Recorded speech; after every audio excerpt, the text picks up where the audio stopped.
Back at PNC Park after an Andrew McCutcheon big night last night. 4 out of 5 for the Pirates center fielder.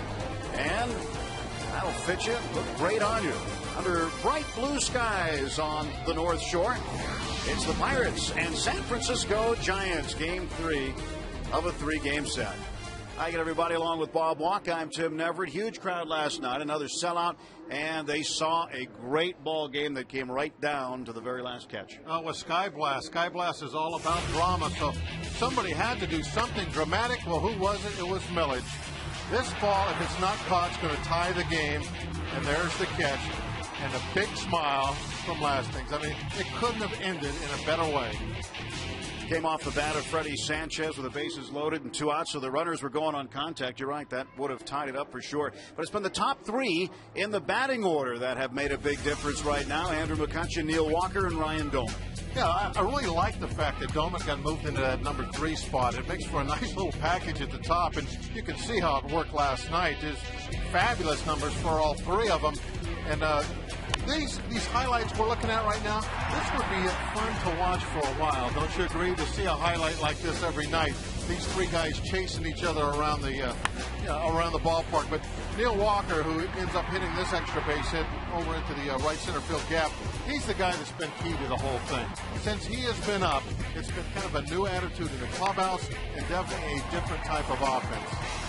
Ryan Doman hitting his first home run before the 8th inning this season as he hit a 2-run shot scoring Walker. When you look at the pitching matchup today, Tim Lincecum and Ross Ottendorf, on paper it might not look so good. 2-time Cy Young winner in Lincecum, but over his last 3 starts, he's come down to earth. Oh yeah, he hadn't pitched well at all last 3 starts. He's actually has more walks than he has strikeouts, and he's been all over the place. Took him 120 pitches to go through 5 2/3 innings last time out. Ross, on the other hand, he's been doing very well of late. You see his numbers in that last start, just 5 base runners he had to deal with in his 7 innings of work. I'm looking for him now to start on a roll. He cut down on his walks, picked up on his strikeouts. He was pleased with his outing against the Cubs. Well, grab your gloves. We're getting ready for the series finale as the Pirates take on the Giants here at PNC Park on a Kids' Day.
SFN Pittsburgh is brought to you by PNC.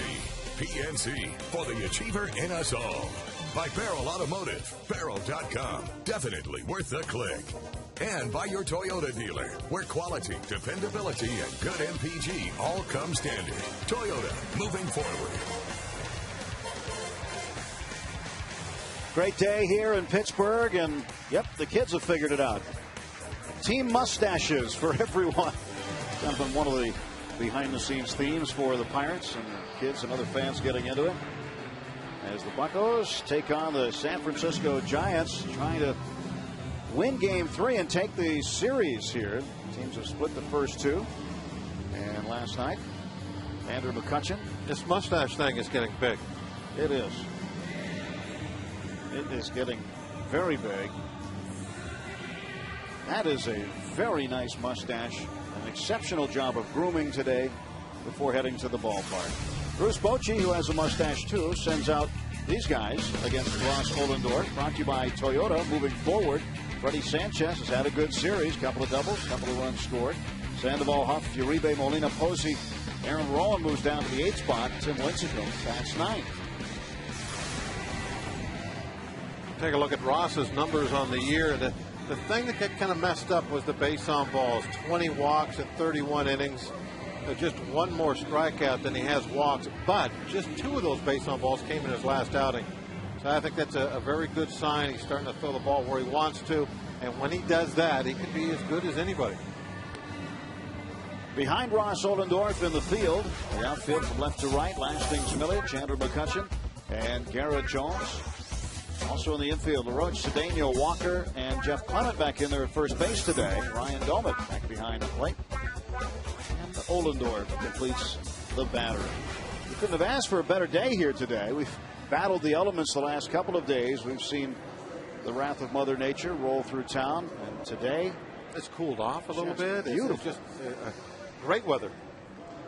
Calling the balls and strikes today will be Bill Welke. Mike DeMuro at first. Tim Welke is at second base. And Jim Reynolds over at third. That's your umpiring crew. Ollendorf getting set to face the center fielder. Turned right fielder today, Andres Torres. In fact, Torres has played left, right, and center in this series.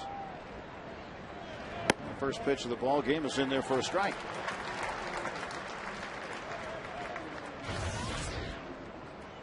Room temperature 72 degrees. 0-1 pitch from Ollendorf. It's inside. Torres, a .289 hitter. 3 homers, 15 runs batted in. Came up with 3 hits in the ball game last night, but his first 2 at bats flied out, and then bunted with 2 strikes, tried to bunt his way on, put it right in front of home plate. No one picked it up. You know, you're not probably a big fan of that 2 out with nobody on. Well, he's a base stealer, so I can understand it. Base stealers can do that because they can get themselves to second base if they can get to first. He's not going anywhere. Going nowhere right now. Certainly not going to steal first as Ollendorf starts the game with a strikeout of Andres Torres. Got ahead and a very good overhand curveball bounced it right behind the plate.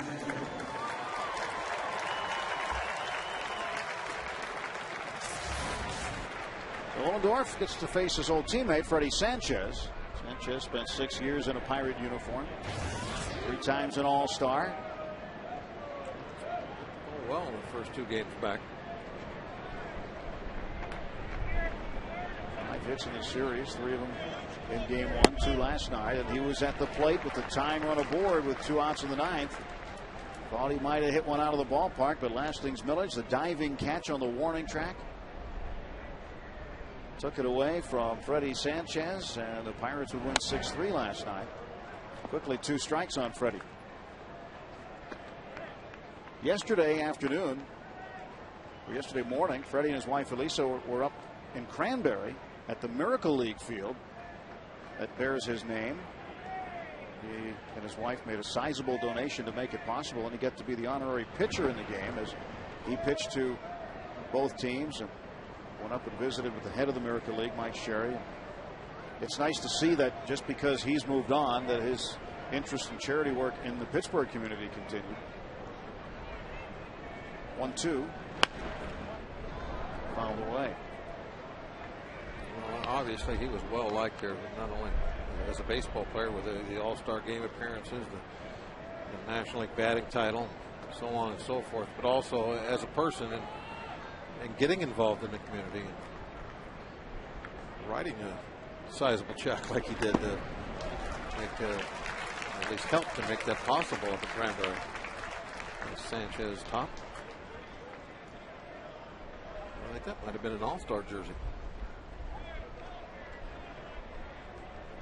That one of those All-Star batting practice jerseys? Yeah.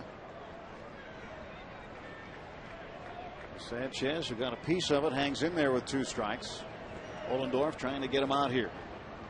1-2 pitch. Base hit. That's his 6th hit of this series. And Sanchez, since returning from the disabled list, has been absolutely on fire for the Giants. You never know where to pitch him. Watch the location on this pitch. How does he get a line drive base hit off this? This is the type of hitter he is.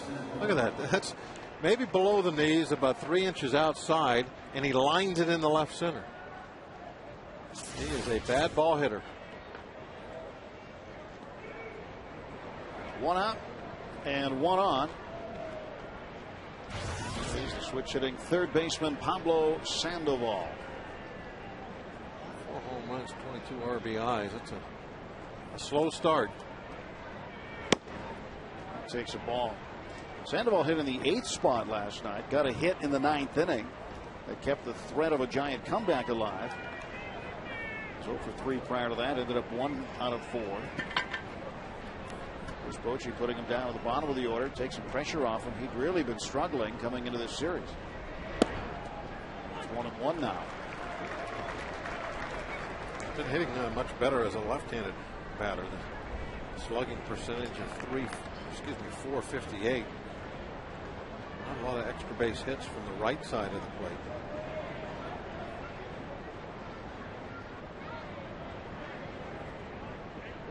So as a left-hander, he's a middle of the lineup hitter. As a right-hander, he's hitting down at the bottom of the lineup. He just hasn't been able to show much extra base abilities, at least not this year, from that right side. He's got, let's see, no home runs, 1 triple, and 4 doubles as a right-hand hitter. He's 5 for his last 25. That's 200 average.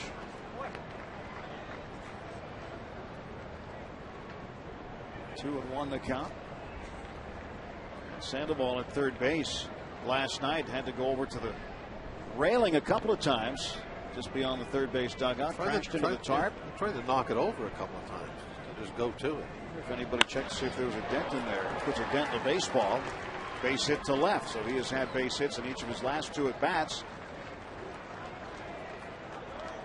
Sandoval not afraid to go to the wall and the tarp. This is back at AT&T Park against the Pirates. He gave the tarp a workout there and then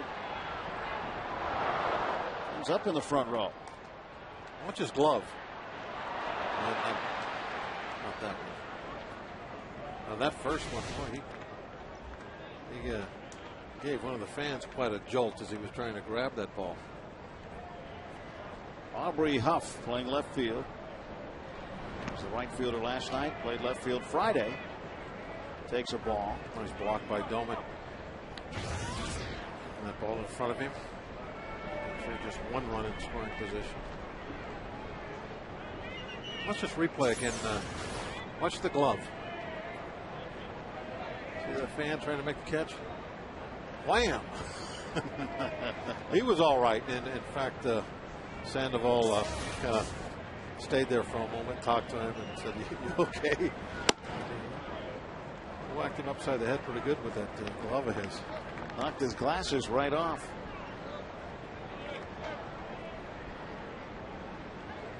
I don't think you expect that when you buy a ticket to the ball game, that you're going to have a 250-pound plus third baseman land in your lap.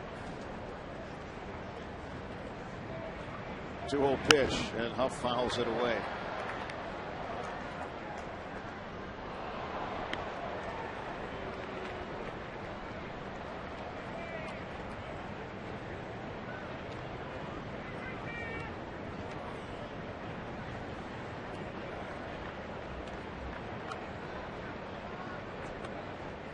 Ohlendorf, a 2-1 count to Aubrey Huff.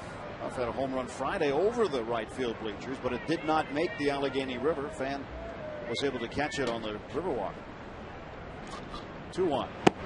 That's low, 3 balls and a strike, and Ohlendorf putting a little pressure on himself here. Got the strikeout of Torres to start the inning. Sanchez the base hit to left. Sandoval the base hit to left. 2 on and 1 out.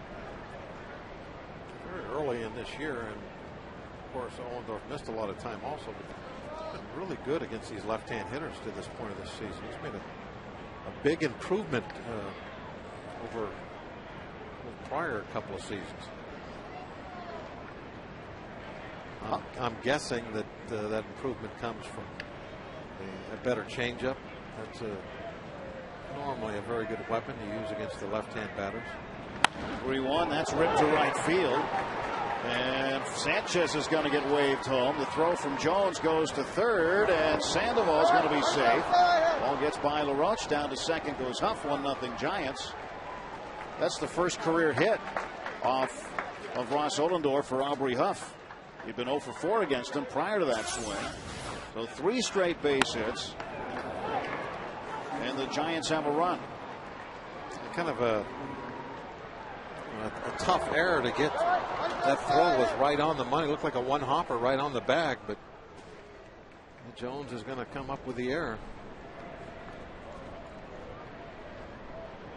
Watch the throw again. It is on line, one-hopper, belt high. And I think Andy just kind of whiffed on it. Tried to get the tag down before he caught the ball. Neil Walker with look at this play, and it'll be 2. They'll double him off. How about that for the Pittsburgh kid? Throwing some leather around. And the double play ends the inning. But a ball hit by Juan Uribe looked like it was ticketed for a base hit to center. Highway robbery.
Neil Walker, great defensive play for the Pirates. And now the Buccos go to the plate. John Russell sends out his batting order with McCutchen leading off. 5 out of 9 this series. 4 out of 5 last night. Walker in the 2 spot. Dolman in the 3rd spot again. Jones cleanup. Millage, Clement, LaRoche, Cedeno, and Ross Ollendorf batting 9. Take a look at the Lincecum's numbers. They're pretty good, but what the untold story here is his ERA was 1.76 on May 15th. And it has taken a hit. His last 3 starts have not been good. Half his walks have taken place in just his last 3 starts. So we got a bad trend going. Let's keep it going for him. Maybe add a 4th poor game in a row. But you look back to May 15th, he looked like he was going to be on course for maybe a 3rd consecutive Cy Young. He was definitely going to be in the running. But he has hit a huge bump in the road. That one's outside and low. 2 balls and no strikes. Well, you want to look at early favorites for the Cy Young. I think you have to start. Well, in Colorado, I think it's going to start. Walter Jimenez has been unbelievable. And Jonathan Sanchez, Lincecum's teammate, has been pretty good too in terms of batting average against and earned run average. 2-1. And McCutchen swings, hits this one up in the air to left. Aubrey Huff will take care of it for out number 1. What's a good word today? Well, good word. Plenty of words. Andrew McCutchen, I feel like I can do a lot from the leadoff spot. I can start things off. I enjoy it. I'm trying to take advantage of it. And then Neil Walker, like he goes, I go. The best thing about Andrew is that when he gets on, I see more fastballs. It's been great so far, the 1-2 combination. Nobody on and one out. Walker, switch hitter, batting left. And what has been almost as amazing, I think we touched upon this, Greg and I did during our open yesterday's game, is the defense he's been playing. We knew he was an extremely hot hitter when he came up here. You at least hoped that that would continue, but being moved to second base, I mean, hadn't really played there that much. Walker hits this one well to right field, and it is in the glove of Andres Torres. The second tremendous catch Torres has made in the outfield in this series. He robbed Domit on Friday night of one that was even tougher to make than that one. But Walker gave that ball a ride, and Andres Torres tracked it down. A very good play. This looked like extra bases the entire time till right then. There's the catch again. But as we were talking about it, as we look at Lincecum's reaction, Walker has, in a short time, almost been a Gold Glove type second baseman in a week out there. As a utility guy, somebody that's caught and played third base most of his career in professional baseball, to have him go to second base and do what he's done has been amazing. Mr. Posey tackles the baseball and tags the bag to get Domit. 3 up and 3 down for the Pirates. 1-0 Giants.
Watch Ross. Now, this is a great catch, but look at Ross. Ross, he threw the ball, thought it was a base hit. He was running to back up home. And it's like, oh, that ball is caught. Are you kidding me? Look at Ollendorf. He's leaving the mound. He thinks there's no chance. This is a base hit. Walker, out of nowhere, makes that play. Normally, I would be all over a base running mistake there, not wait. But I can understand why Huff took off. Well, he wasn't the only guy in the ballpark who thought it was a base hit. The guy that threw it thought so too, but Walker, great play, taking it away. Technically, yeah, that was a base running mistake. Most of them, it's just to me, it's like they just weren't thinking. But then that play, Huff thought for sure that one was in. And you can see why. As you said, everybody thought it was in, not just him. Ball 2 to Benji Molina. Molina, one of not one, not two, but 3 catchers used last night by Bruce Bochy. It's not often you see 3 catchers ever used in a big league game, but Buster Posey came from first base and moved behind the plate. Eli Whiteside entered as part of a double switch, and a very early double switch last night by Bochy.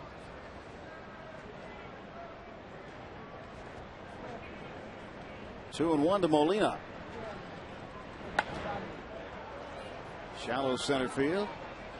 Drifting back a little bit now as McCutchen. He makes the catch for the out. One away. Ran a square. In, over, back. Ross shaved his mustache for today's game. He had a pretty good cowboy mustache going up until today, but clean shaven. And how about Ronnie Cedeno? He gave it to Ronnie. That's what he shaved it off and gave it to Ronnie. That is a fake one, folks. That's drawn on there with I don't know. Use sun glare black. That's what it looks the eye like. glare. That's great, though. I love it. That is hilarious. I love it. Just drawn on every day. Cedeno with a drawn on mustache. I think He missed a spot right over the lip. But see, the beauty of that is you can touch it up in between innings. Yeah. You know? Yeah, he keeps wiping the sweat off there. It's going to be a smudgy mustache. All right. You can go with different styles, too, from day to day like that. Parrott's got his. He grew his in only a day. Well, he grew that one in 5 minutes. No, maybe 60 seconds. He might have a different style next inning. I hope so. I hope he has like a big old handlebar one on next inning. 1-2 to Buster Posey. And Posey lines one to Walker. They got a quick test on that guy. He can catch him.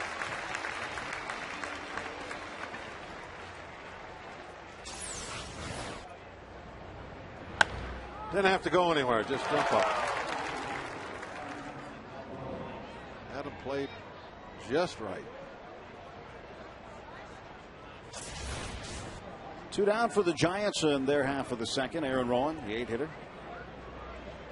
And Neil's got a real mustache, but he's got the actual sun glare, the eye black underneath.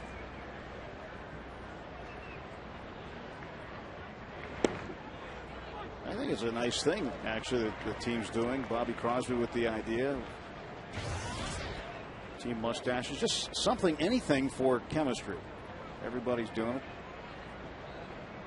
Bobby's got his Goose Gossage look again. And Rowan. Go get it. Right to Walker again. His glove is a ball magnet. How about that? Giants still leading it 1-0.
A difference in their community.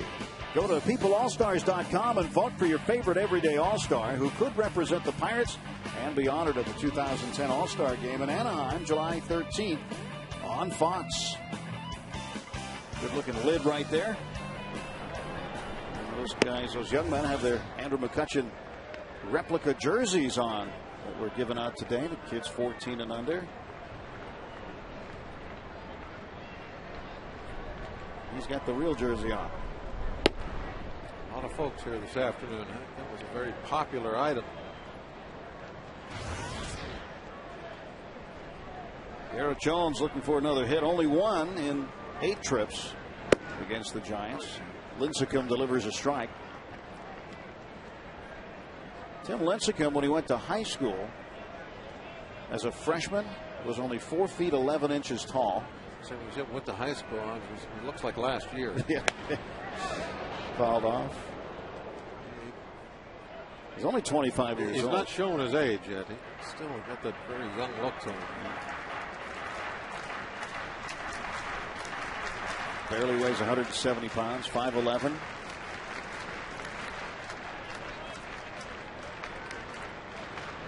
Two to left field, and that ball is going to be foul.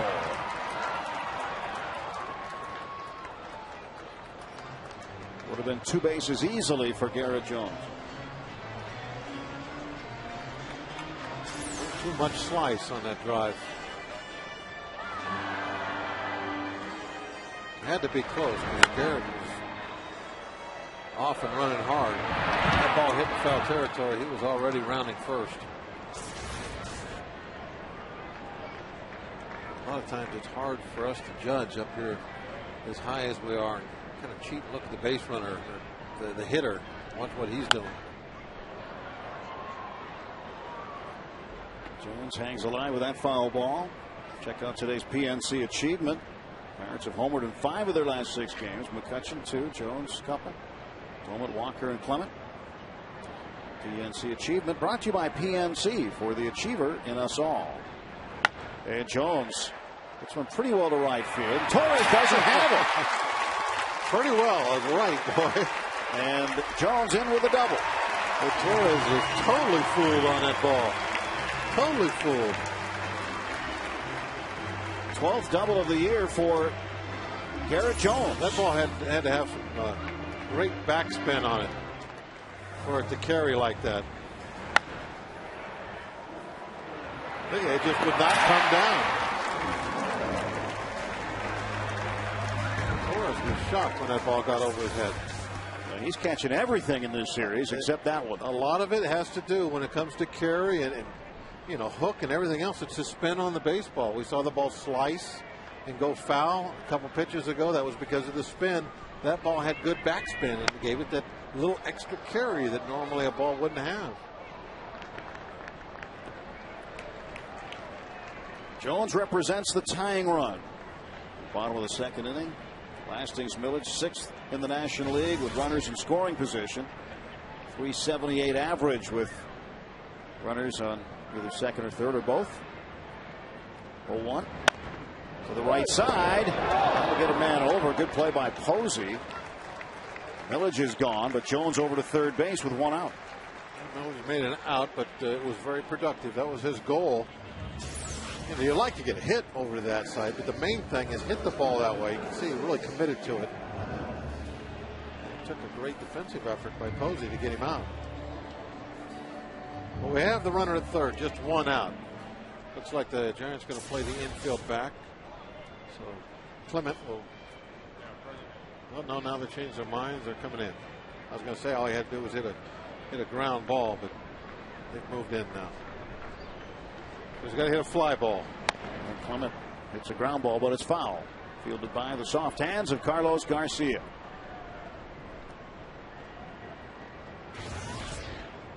Clement trying to get his average back over 200. Uses that aloe vera. Well, I asked him about it. Is that right? Hands that soft. Aloe vera. That's a secret of the pros. Yep. There you go. Strike 2 to Clement.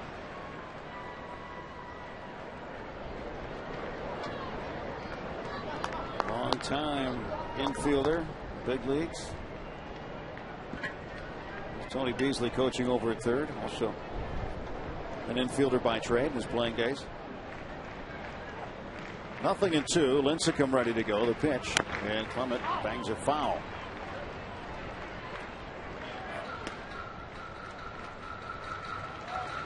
Jeff Clement's got a great opportunity here to drive in the tying run. Tim Lincecum looking for an out. That's the good news. Bad news is 0-2 against one of the best pitchers in the league. See how he fares. 1 ball and 2 strikes.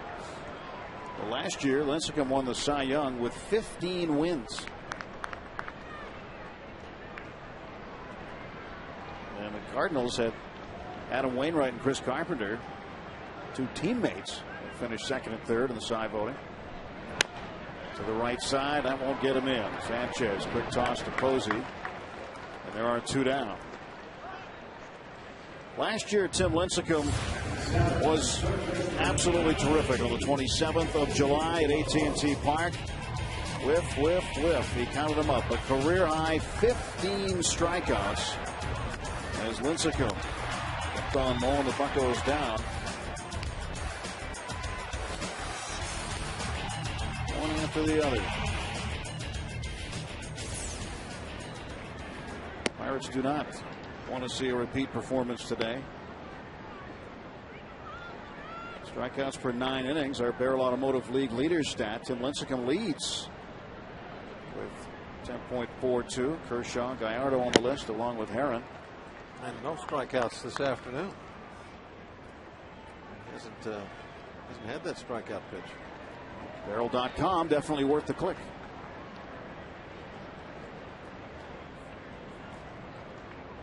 1-1.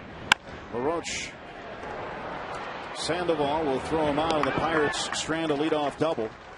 Can't get the tying run in. We'll head to the 3rd inning. San Francisco hanging on to the 1-0 lead.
Good crowd here on this Sunday afternoon Kids Day game at PNC Park. Giants with a 1-0 lead with Bob Walk. I'm Tim Neverett. Tim Lincecum at the plate. Right-handed pitcher, bats lefty. He takes a ball upstairs, 1-0. Lincecum 136. Doesn't have a hit against the Pirates in his career. 2 balls and no strikes. Well, they swing the bat against you every once in a while, and this year, early in the year, Lincecum was having some success at the plate, but it's evened out. 2-1. Anytime you get the pitcher leading off the inning, can't mess around with him. You got to start with 1 out. Line shot to center, hangs up there for McCutchen, and there is 1 away. Time to check out this day in Pirates history. Brought to you by Bay Automotive. June 6, 1941, on a doubleheader between the Pirates and the New York Giants. The Giants became the first team to wear protective headgear. The Pirates won both games. The second game, Rip Sewell of the Pirates set a National League record for assists by a pitcher with 11. Andres Torres is 0 for 1. He struck out in the first. this? Yeah. I mean, the hitter's just basically playing pepper with them. Well, I'm like, what were they just trying to bunt all day? I got to think a lot of those were trying to bunt for a base hit. Is that the dead ball era? Maybe they're playing small ball. No, not the 40s. 1-1 on the way. And Torres takes high. 2 balls and a strike. Is there ever a game you can remember where you started thinking to yourself, wow, I'm making a lot of plays out here? No, not really. I can't remember. I think I've never had a game like that where it was like I'm involved in everything. You tried to stay out of the way as much as you could anyway. Oh, I was an excellent glove man. Taught me. 2-2. And Torres looks at ball 3, 3-2.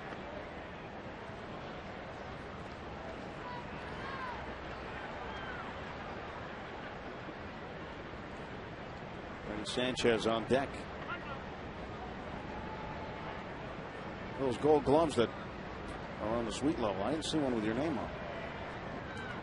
Well, no, you didn't. It's kind of like a regular player to win a gold glove also has to be a pretty good hitter. Same thing as a pitcher. To win a gold glove, you got to be a pretty good pitcher.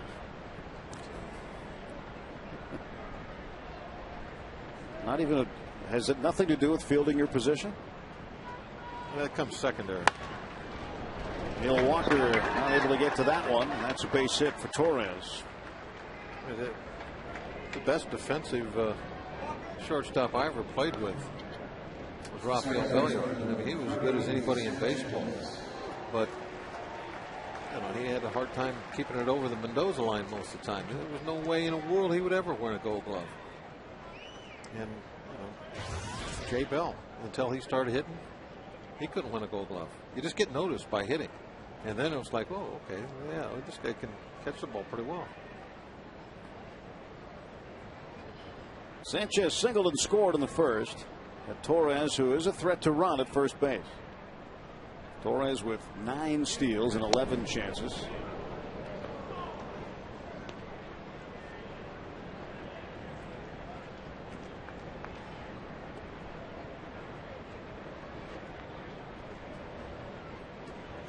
Kevin Young, his rookie year, he made an error at first base, I think, in early April. Didn't make one the rest of the year. Runner goes. Domit's throw not there, and Andres Torres has his 10th steal. And we're talking about a very active first baseman. Love to go after bunts on bunt plays, all that kind of thing. There's no way he would ever win a gold glove. You see the jump.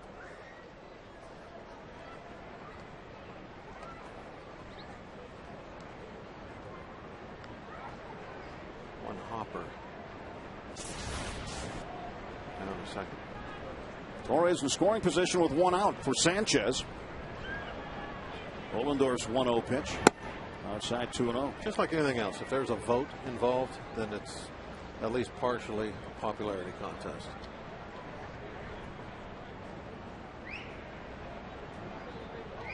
He has been voted the Cy Young winner the last 2 years, and he's only 25 years of age. Tim Lincecum, Ollendorf's opposition today. He might win a gold glove one of the years.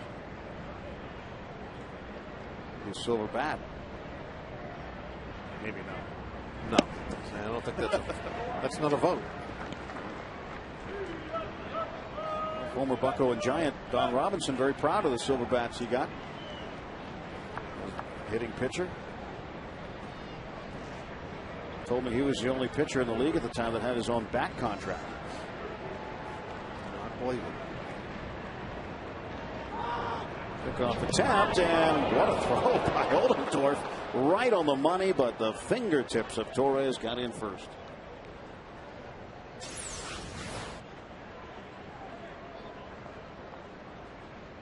Perfect throw. Look at that.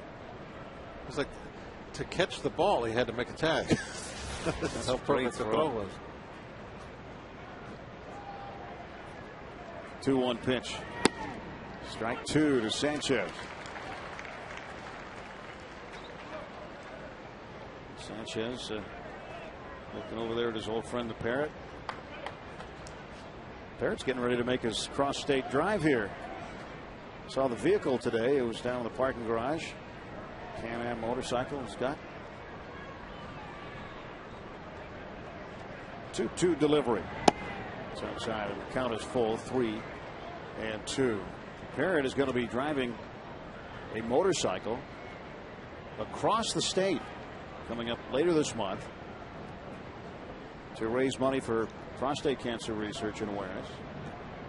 You can log on to Pirates.com and make your pledges, because the Parrot can't do it alone. Tim Flannery, third base coach, had to duck out of the way of that line drive.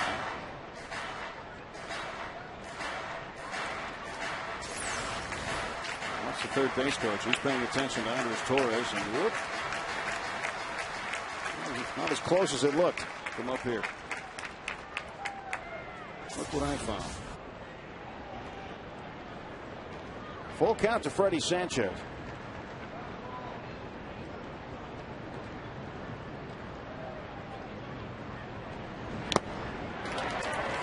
Close. Wouldn't stick. Got just enough. Watch the ball change direction off the bat. Not much. You can hear it click the bat, but he barely got a piece of that.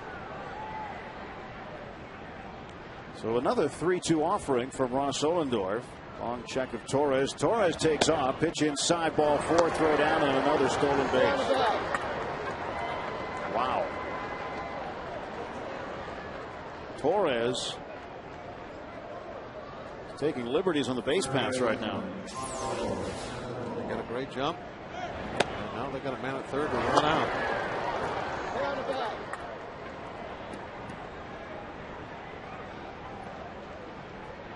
Came in on Rocha's knee. I was wondering why he was kind of bent over there a little bit. Took a little bit of a kick to the head. Knocked the helmet off. Rocha's knee can't feel too good. Pablo Sandoval at the plate. He has hit into a National League leading 14 double plays. Ross would love one right here. My little hit and run with it. Be aware of that. Might see a fake to third here.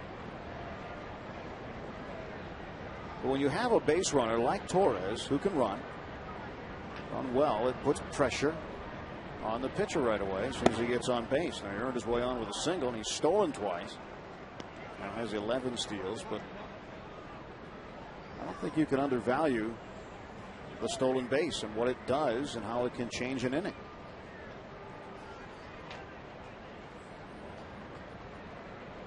I'd love to see McCutchen catch fire in that regard. Had 10 in the month of April and then slowed way down. Sandoval to left field, and going back on it is Milic. Still going back. He's got it. Tagging and scoring is Torres. Already around second. He had to come back around and touch up and get to first was Freddie Sanchez. But Milic makes the catch. A sacrifice fly and an RBI for Sandoval. His 23rd run driven in as Torres scores. And here's another one of those balls with a good backspin. It just keeps carrying. And Freddie just did not believe that Milic was going to make that catch. Right about now, Freddie is well around the bag over on the shortstop side. He had a long way to go. And if you can double off Freddie at first base, that run doesn't count. Well, if anybody should believe that Milic could make that catch, it's Freddie Sanchez after last night, when Sanchez was robbed in that same area of the ballpark by Milic and a diving catch on the warning track to end the game. Bases were loaded. The tying run was on the move from first, and it would have been a whole different game had Milic not gotten to that baseball. Now they had a shot at doubling off. Freddie pops it up shallow left field, and Ronnie Cedeno still backpedaling. He makes the catch. A run in on a hit, one man left, and after 2.5 innings, it's 2-0 San Francisco.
couple of good caps right there. The gold one and the red one. Another good cap with the Bucco logo on it. We get set to start the bottom half of the third inning. 2-0 Giants. And Ronnie Cedeno with a painted on mustache comes to the plate for the first time today. Looks like he's done some touch up on it between innings, Bob. Well, that's the advantage of that kind of mustache.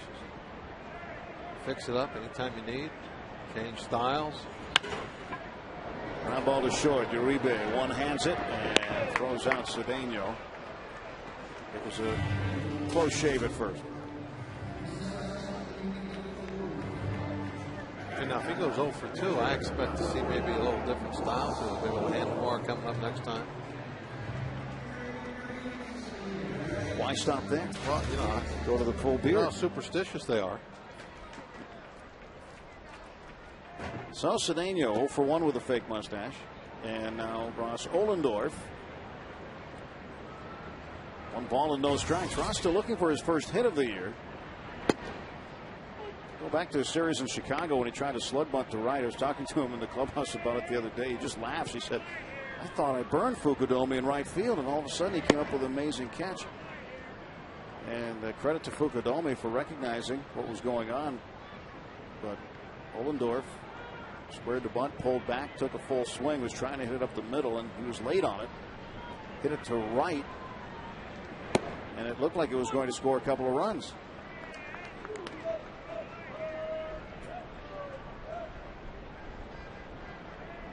Two and 2 to Ohlendorf.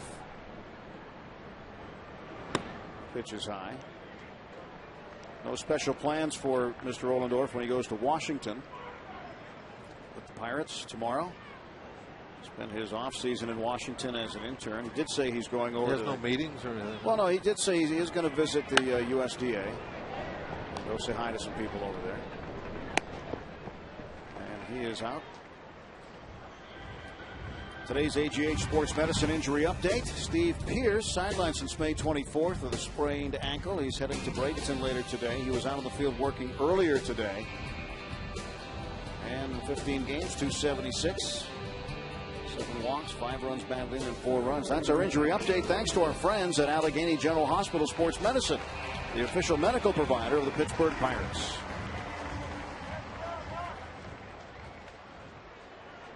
Two outs and Andrew McCutchen at the plate. 0 for 1, flied out to left.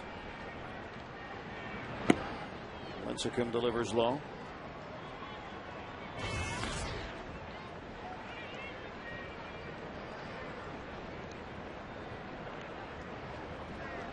One-0 pitch. 1-1 now to McCutchen. Walker. Well, we are going old school. Yeah, we got the mustaches and we're bringing out the old sledgehammer. They must have got that out of the Three River Stadium Museum.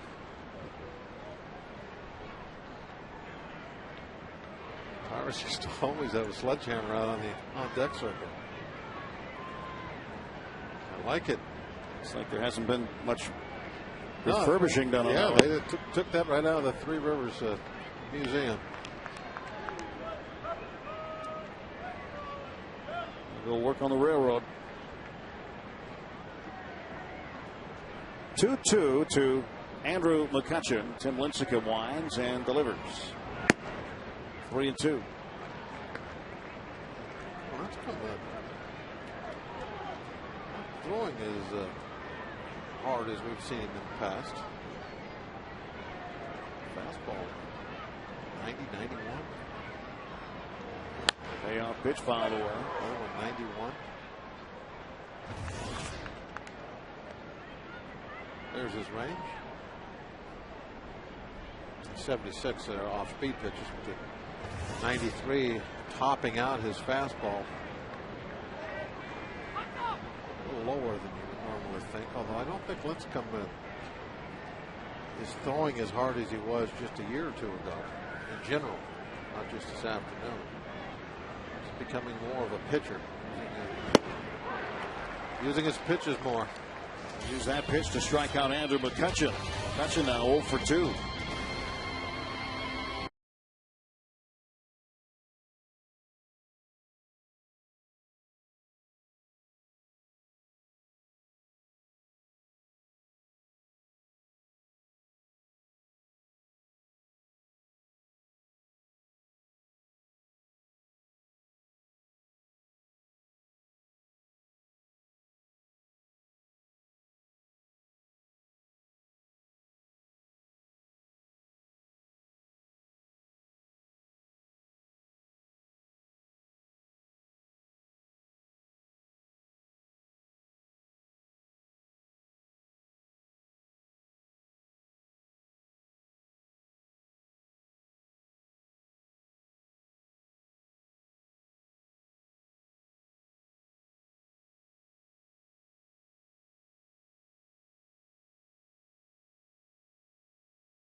food in the comfort zone. Very comfortable afternoon. Well, that's comfort. Taking it easy on the river. Haynes Comfort Zone brought to you by Haynes. Look great, feel great in a lay flat collar undershirt. Uribe hits one to the right center field gap over the head of Garrett Jones. And Uribe in with a double to start things off for the Giants in the fourth. Been some outfielders fooled on some balls this afternoon. And Jones fooled on this one. Ball carried. Look at the direction he's running, and it actually lands right where the T is on the trip sign. And that was anything but a direct route in that direction. But the ball is carrying further. I mean, that seems to be the theme today. Further than everybody thinks it is. There's a little bit of a breeze blowing, kind of. Right now, it's blowing left to right. It's been blowing almost straight out for a while, but it's not much of a wind. Walker will take the out at first base. Molina does his job. Yep, gets the guy over. Gets him over. Pirates will play their infield in. Posey will try to hit one to the outfield. That's just good baseball on the part of Molina. You have a 2-run lead and just try to add on as often as you can. That's what they're trying to do here.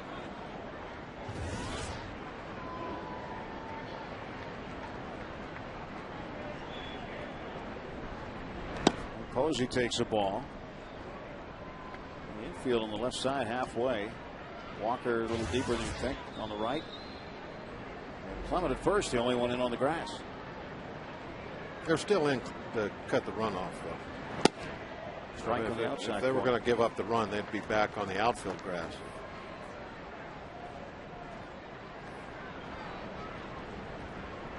Should be able to throw a runner out from that position.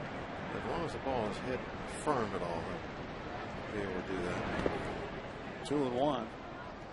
Leadoff double by Juan Uribe has him now at third base. Posey at the plate. Aaron Rowan on deck. 2-0 lead for the Giants here in the top of the fourth inning. Got a run on the first. Single by Freddie Sanchez. He would come around.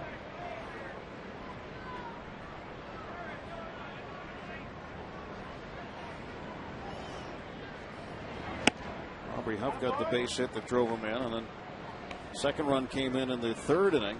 Andres Torres, a 1-out single, stole second, stole third. And Sandoval, the fly ball, got him in.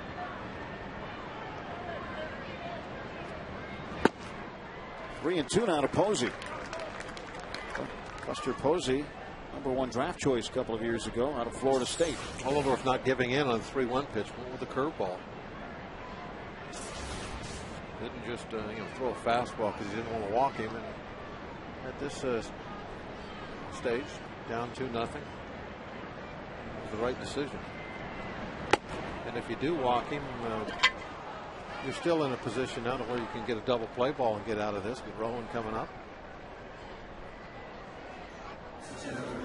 Second walk issue today for Ross. The middle infielders will move back to double play position. They'll go for 2. Try to get out of the situation in that way.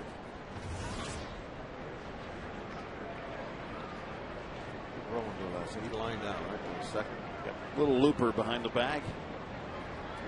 Looping line driver. You get your line drives. That's a frozen rope. And then you have ones that look kind of like the upper edge of a lollipop. Frozen rope. Where did I see that written today? It's probably in all of your notes that you write for the games. I think it was on a notepad, as a matter of fact. 1 ball, no strikes to Aaron Rowan. Runners at the corners and 1 man out. Throw to first, and Posey gets back. Posey was a catcher by trade out of Florida State, won the Golden Spikes Award. In fact, there are 2 Golden Spikes award winners on the field right now, and the other one's on deck. That's Tim Lincecum. He won it while pitching at the University of Washington. It's baseball's version of the Heisman Trophy.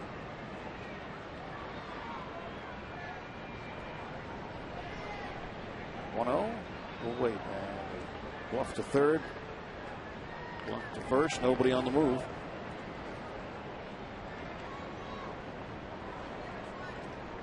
Uribe at third base had the double to lead off the inning.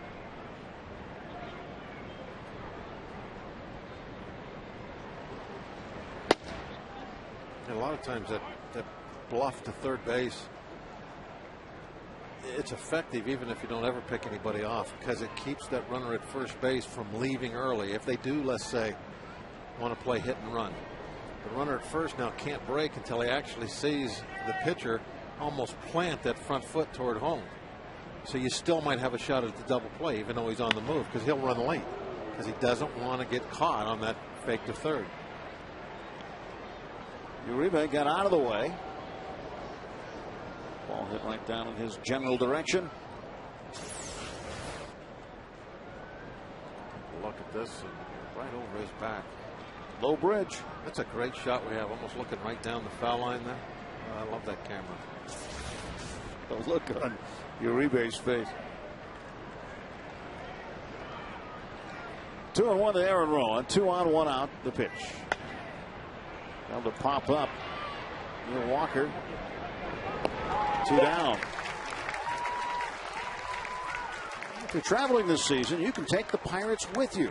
Subscribe to MLB.tv today to see every Pirates game live or on demand on your computer. Visit Pirates.com to order and get more details. MLB.tv. Baseball everywhere.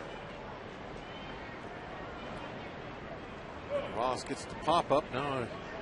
An opportunity maybe to Get off the hook. Well, they got that runner over to third with 1 out. Lincecum lined to center last time up. He will take strike 1.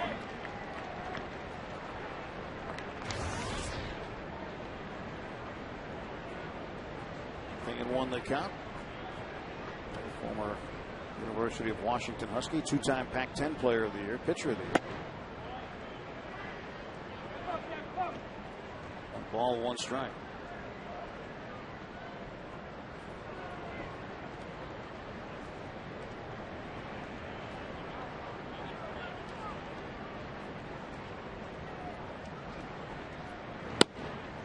Pitch misses inside to Lincecum, 2-1. Far enough.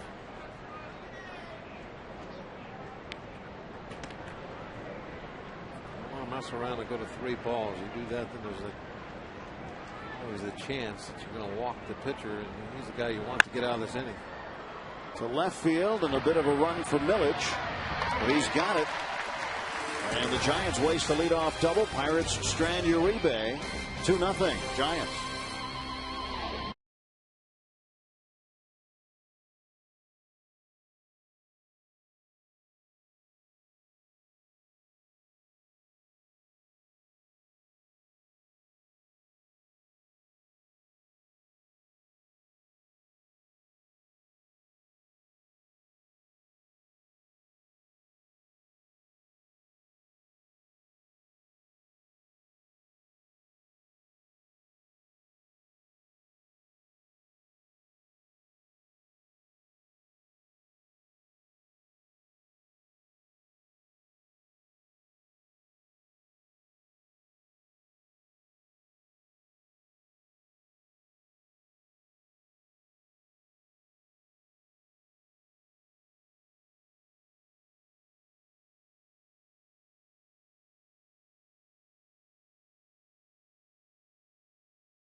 Taking the mound again for the Giants. They lead it 2-0. Who was the first pitcher in Giants franchise history to win the Cy Young Award? That's our AT&T Mobility trivia question. AT&T Mobility, rethink possible.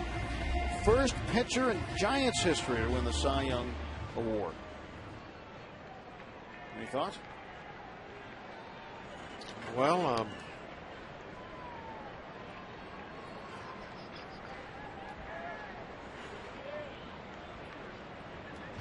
I guess I'm going to have to guess Juan Marshall. That's what I was thinking.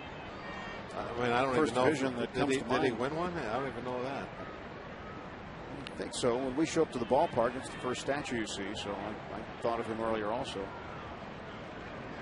Neil Walker, 1 ball and 1 strike. Neil had flied out deep to right center field. In his first time to the plate today, Andres Torres, the right fielder, made a great play. Going back on the warning track. 2-1 now to Walker.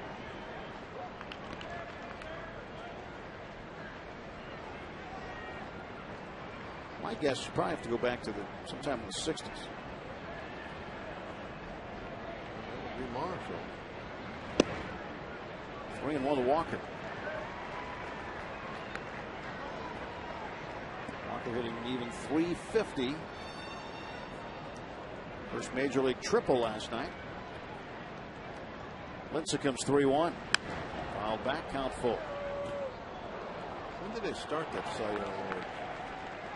You know any idea about that?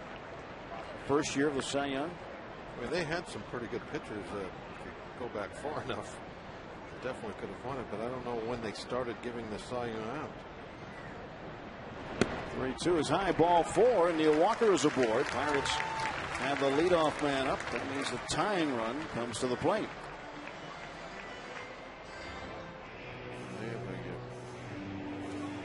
Pretty good Hall of Famers as pitchers back in the 30s and 40s.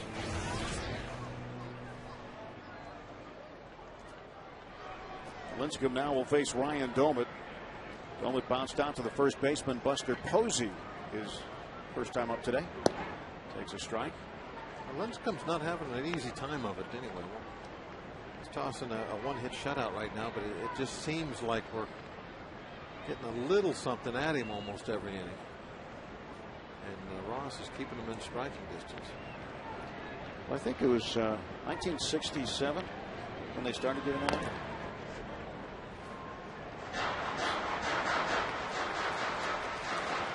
67, I think, was when they decided to give one out in each league. But the year after Cy Young passed away, which was 1955, they gave the award out in 1956. Well, Don Newcomb won. I'll go with Marshall.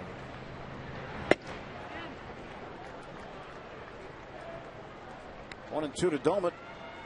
Domit with 4 runs batted in last night. That tied a career high. 5 times in his career, he's driven in 4 in a game.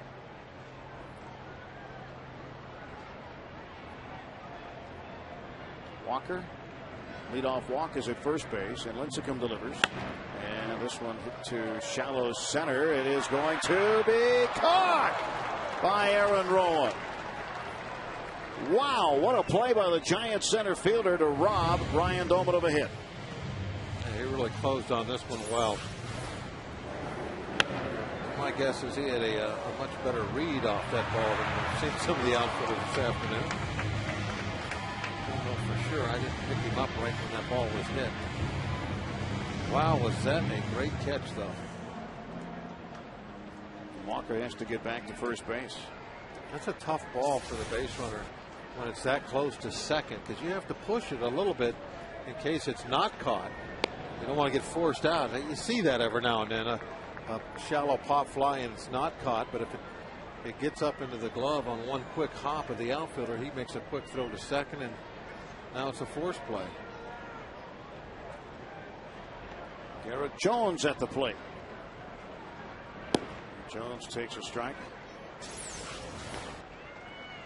Watch how violently he hits the ground. Bounce back up a foot in the air. They're playing good defense for their pitcher today.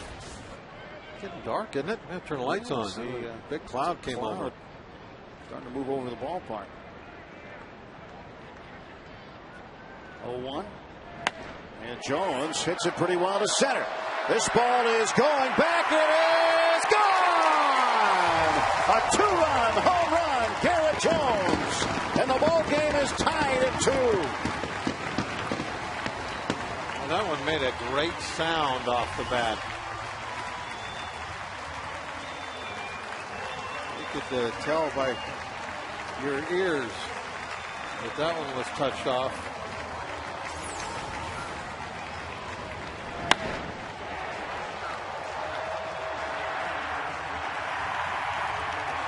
Fifth home run Lincecum's given up this season. And for Jones, home run number 8. Belled high, right down the middle.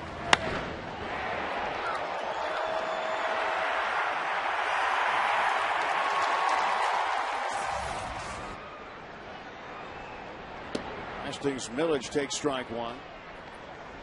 Buccos are on the board. Safe Auto Insurance reminds you you're safe at home with Safe Auto, proudly supporting the Obadiah Cole Foundation for prostate cancer screening and awareness. Early detection is the cure.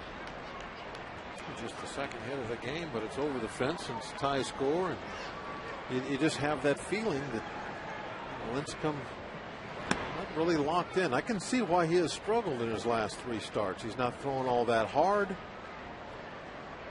Perhaps not putting the ball where he wants to. That was definitely a mistake pitch that Jones drove out of here. Which fouls that one off. Well, Lincecum, when he has 2 strikes on a hitter, coming into the game today, allowed just 16 hits and 153 at bats in 2 strike counts. That's an average against of 105. Second lowest among National League starters, behind only his teammate Jonathan Sanchez, who has an 096 average in that same situation with 2 strikes on hitters.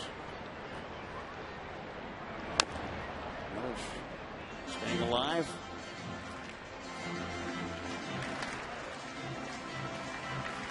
So he gets ahead of hitters and finishes them off, but he left one right up over the plate for Garrett Jones, who drove it out of here. We talked about the top 3 in the order. We're going to have to expand that to the top 4 for tomorrow's open. Millage down on strikes looking.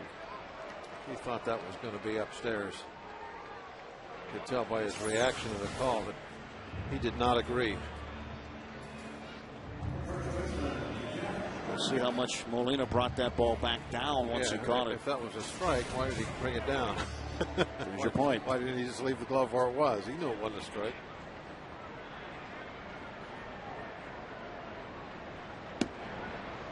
Well, it's funny. You see a lot of kids. You go to kids' games, you see the catchers trying to frame pitches all the time. But framing it does no good. Catching the ball and bringing it in. To me, those are like 2 different things. You can frame a ball without having to move it around. But if I was an umpire and I see the catcher grabbing the ball here and moving the glove to there, trying to do it real quick, like, well, he's telling you that it wasn't a strike. 2 strikeouts in the inning for Tim Lincecum, but the big blow off the bat of the big guy, Garrett Jones, as he drives this one out deep to center field for his 8th home run.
And you can sell that when you're done with it. Yeah.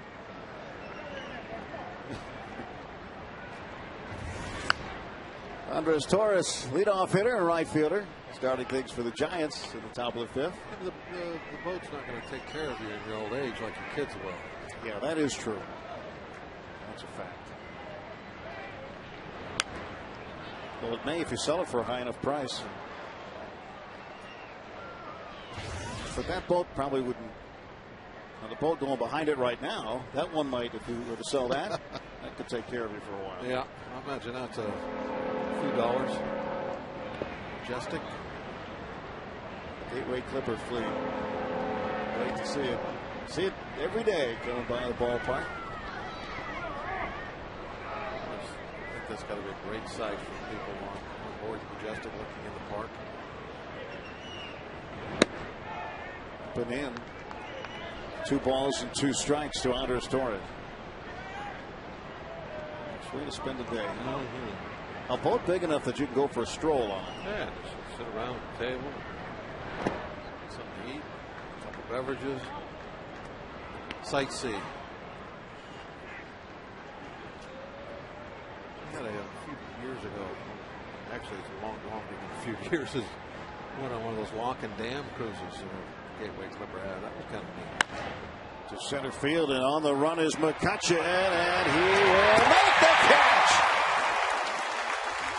What a great catch for Andrew McCutchen. He doesn't realize that he lost his sunglasses. They're stuck in the fence.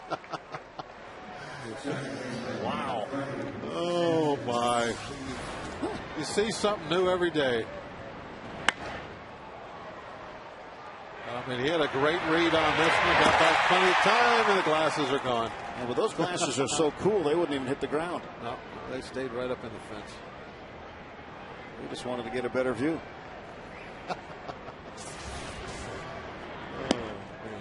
One out for Freddie Sanchez.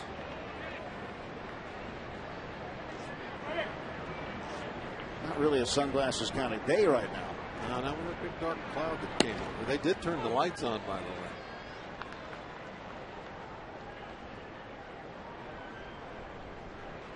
1-1 to Sanchez. Ominous looking sky. We're supposed to be okay, though, I believe. Just going to be some passing clouds. Most of the rain is the eastern part of the state by now. It was heavy.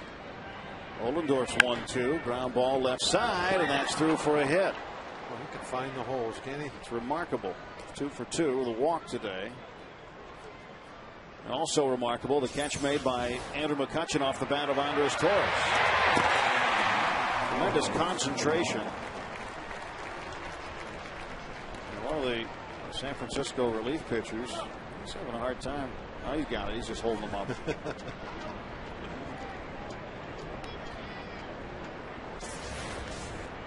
Playing some defense for us. Had a couple of nice catches. Sandoval takes a strike. Again, 14 double plays he's hit into. That leads the National League. He's got a man on and 1 out. So Daniel Walker playing a little closer to the bag at second. Sandoval, a switch hitter. Takes inside 1-1.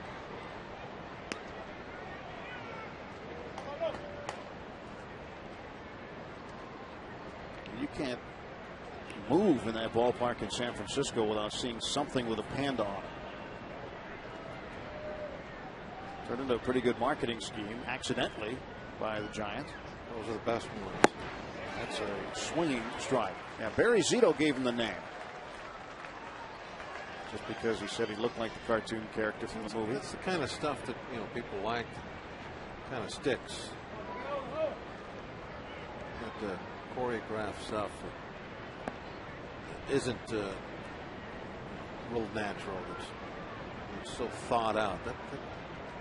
That's the kind of stuff you got to get out of the game. Here's the 1-2. Ouch. Got him good. Tillman will shake out the cobwebs after this. That's one of the reasons they've been working Dolan out at first base to get him out from behind the plate. Just occasionally, not necessarily all the time, but just every now and then, and they keep him in the lineup hitting wise. But he takes a beating back there, and there's a lot of wear and tear that goes along with being a catcher. They've been working him out this last week or so here at home, playing first base. Of course, he's played some first base a couple years ago. Not totally unfamiliar. First, and Sanchez back. Speaking of Sanchez back, he's been getting acupuncture recently.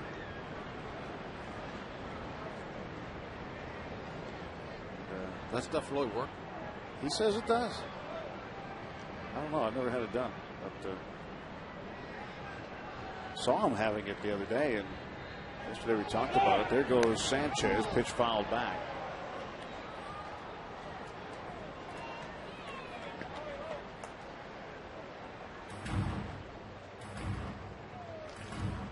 1-2 to Sandoval, and Sandoval, who has a hit already today and a run batted in. Behind in the count, 1-2. 284 hitter. And Sanchez leads from first, and Ohlendorf throws over there. He's being a little on the careful side. He's thrown a few over. He's thrown some away this year. That one was well into the runner. He has 2 errors on pickoff throws this season. Fouled off down the right field line. Out of play. Trying to get into Panda's kitchen. Well, if you get into a Panda's kitchen, what kind of food would you find? Eucalyptus, right? Nope, bamboo. Bamboo. Okay. Bamboo. That's all they eat. It's the koala bears they eat. The koalas do. Yes. I got my bears messed up. I thought you knew everything about Australia. Didn't we have that conversation a week or so ago about Australia? Well, that's why I was thinking of koala bears. I'm not an Australian expert. Ball and 2 strikes.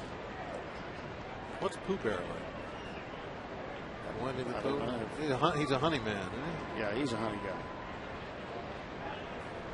Likes to hang out with Christopher Robin. Yogi Bear? 100 Acre Wood. Yogi Bear goes out picnic to the baskets. picnic. Yeah, we'll have everyone, every picnic basket that's in Jellystone Park. How the song went? There was a song? Yeah. You have to have opening bump music. You know that. The cartoon. You don't remember the song? No. They'll sleep till noon, but before it's dark, you'll have every picnic basket that's in Jellystone Park. See, if I said yes, you never would have done that. 1-2. And this one to left field in trouble. Long run for Millage. I'd score a run there. Sanchez is heading to third. Flannery's going to hold him up there. And in with a double is Pablo Sandoval. And all of a sudden, he has found his stroke again. Excellent job by Millage of playing that rebound off the wall. The wall down there is not at a right angle to the park. It's angled. So you have to play the carom. We got to play that angle, and Millage did it just right. The ball comes off right exactly to him. Look where he's at. Quickly gets it in, and that's what stopped Freddie. When this ball is hit, I thought that they were going to have a great chance of scoring. But Millage stopped that with a nice play in left field. With first base open, they will walk Aubrey Huff and get to Juan Uribe. 2-2 ball game here in the 5th. And Huff, who had a base hit in the first inning, 1 for 2. There's the third wide one. The next one will load the bases for Uribe, who's hit the ball well twice. Neil Walker robbed him of a hit, turned into a double play in the first, and then he doubled in the 4th. So Uribe coming to the plate, and coming out of the third base dugout is Pirates pitching coach Joe Kerrigan. Getting up, DJ Carrasco.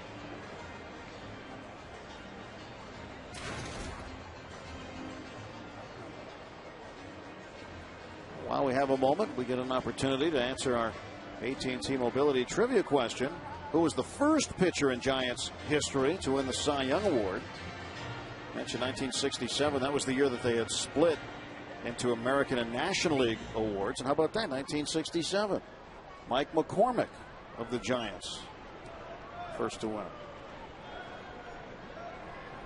And in the American League, Jim Lonborg, Dr. Lonborg, dentist, would win it for Boston.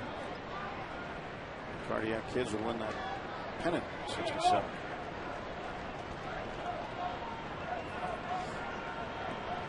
Two to the score, and Uribe pops it up.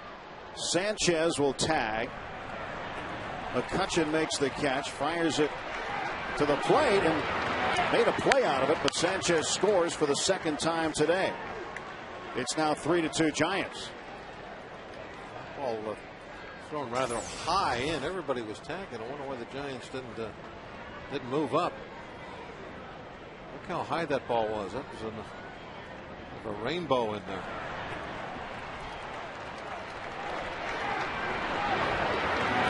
It wasn't really any play on Freddie. Got by the bag rather easy, or by the plate.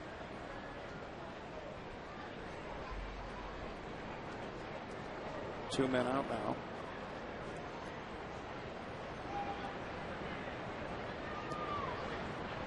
John Russell concerned at this point a little bit. He's got a man up in the bullpen backing up Ohlendorf. And so far, we've been kind of dodging some bullets here early in this game. Just 3 runs on the board. Keeping away from the big inning. Just giving up solo runs. Even though they've put together 7 hits, 4 2/3. We haven't been hit hard yet. You got to get to Tim Lincecum when you get to him, because he has not lost more than back-to-back games in his career. He's lost back-to-back games 4 times, but never 3 in a row. And right now he's sitting on the second of back-to-back games. Pirates would like to hand him his 3rd loss in a row. Always the first time. First time for everything. At some point he'll lose 3 in a row before it's all said and done. Could be today.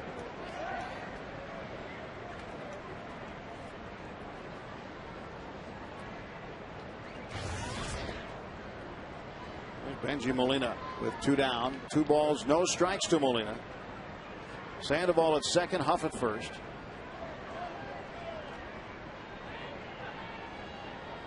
Giants have had men on base in all but the second inning.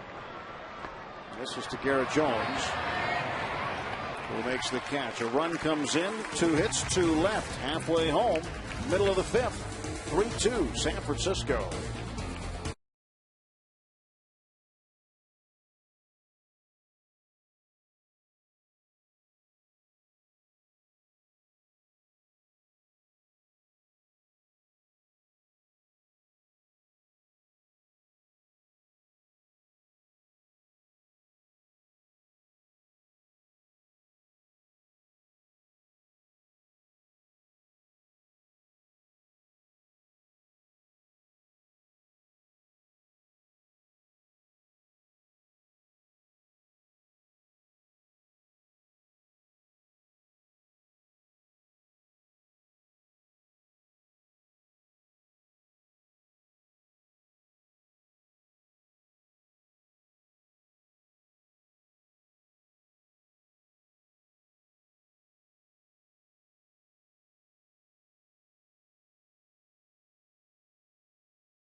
2 for 2 with a double and a 2-run home run. Juan Uribe 1 for 2 with a double and a sac fly. And Pablo Sandoval 2 for 2. He's also been driving in a run.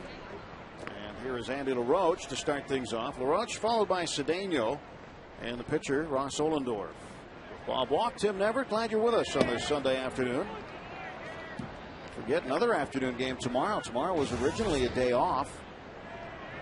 But the Cubs come back in for one game after Wednesday night's rainout.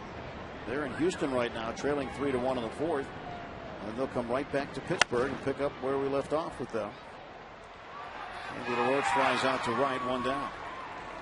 12:35 first pitch scheduled for tomorrow. So if you're looking for a great reason to get out of work or have your meeting at the ballpark, bring your clients here. You have to have a great reason to get out of work? You really don't. Any reason. No, this is the reason. You want to come out here and hang around, enjoy the ball game, enjoy the ballpark. Ronnie Cedeno. See, the kids just love it. Now imagine if McCutchen used those sunglasses. Don't get many ideas. He might. They would look rather stylish on top of the hat.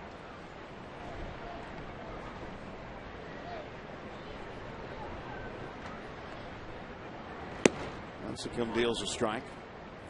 One thing when the Pirates get on base they haven't tried to do is swipe second base. If you look at the numbers on Lincecum and holding runners, they're not very good.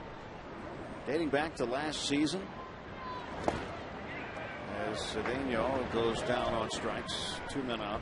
Going back to last season, opponents have gone 16 for 16 in stolen base attempts off Lincecum.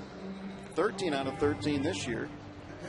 Most stolen bases against out of any pitcher in the National League. And he won 2 Cy Youngs. Imagine that. Doesn't need to stop him. Well, you know, he's been striking a lot of guys out. Yep. You look back to last year and the year before. Incredible strikeout numbers. And Ross Ollendorf has his first hit of 2010. Nice hand. He's on the board.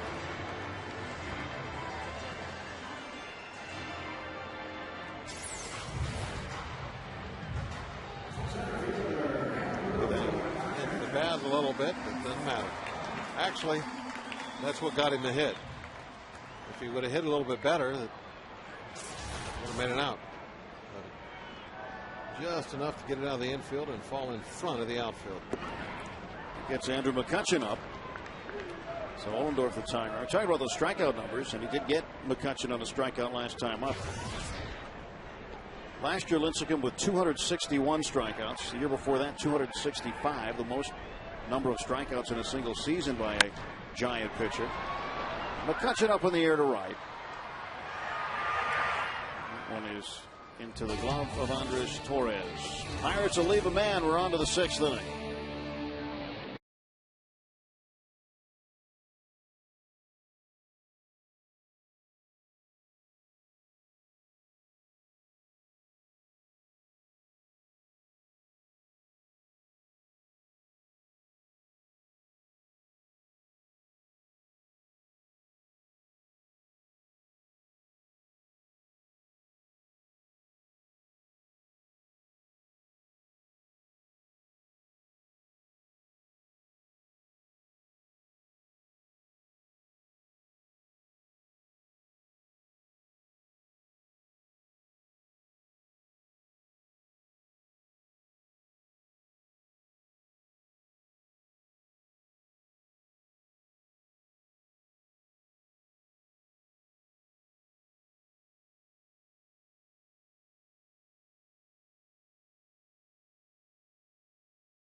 Time for today's Coors Light Freeze Cam. Andres Torres drives this one to deep center field, and McCutchen on the run, making the grab right. The glasses stick in the bullpen screen. That's today's Freeze Cam, brought to you by Coors Light, the world's most refreshing beer. When you're that good, you have your own sunglasses caddy. Pierogies are out running, as they do every game. Who won this one? I don't know, Hannah, Jalapeno Hannah with the purse. She's running against Saul right here, and looks like Saul got her by a nose. Jalapeno Hannah was jalapeno. How do you say it? Jalapeno. Jalapeno. Well, Hannah, I can say Hannah. She was tired. She made some great chicken wings yesterday for the press room. Did you taste those? No, I didn't. You had them, though. Oh, they were very good. Nice and spicy. Buster Posey at the plate. 1 ball and 1 strike.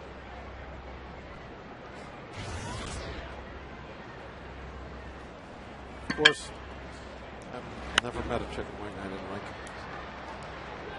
Hard to mess up a chicken wing. Walker calls off Clement and makes the catch. Let's look at Lincecum and Ollendorf through the first 5 innings. Strikeouts in favor of Lincecum 4-1. Ollendorf with a lot more pitches thrown too.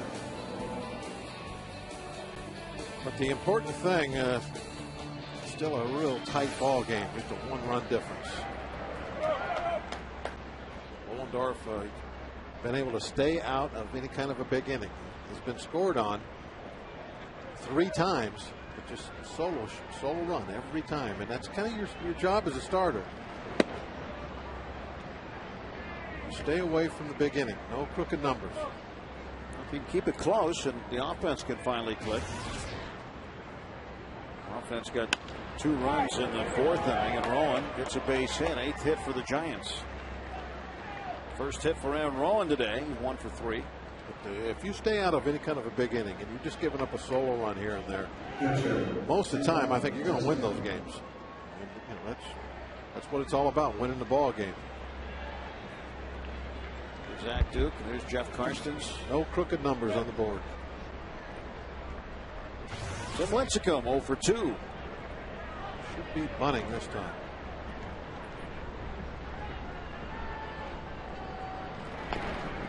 It's a foul. Lincecum has successfully sacrificed himself 6 times. He's one of the leaders in the National League in that category. Flannery flashing the signs of third, former minor league manager. He'd been on the staff in San Diego when Bochy was managing there, then actually went up to the radio booth for a while, and then left the booth to take the third base coach's job with San Francisco, and Bruce Bochy went north.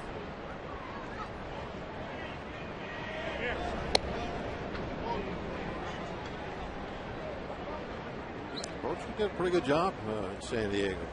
Very successful years, a few of them anyway, but things just got stale.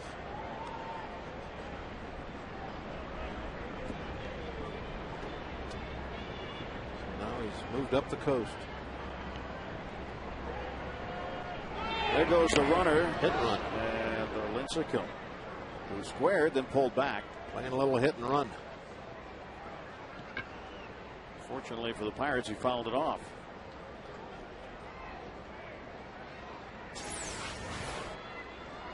Anytime you're in a bunt situation and they put a hit and run on, you're supposed to do what he did, is you square around at first and then bring the bat back and then try to put it in play, because that gets the infield moving and opens up more holes for you. So if it's a bunt situation and you look down and you see the hit and run, you know you're bunting, but then you're pulling the bat back and you're swinging. 2 is high. That's good. Still trying to bunt on the 2-strike pitch. Looks down and gets the myriad of signs from Tim Flannery. So many signs you have to remember as a player, especially a pitcher. A lot of different things going on in the game.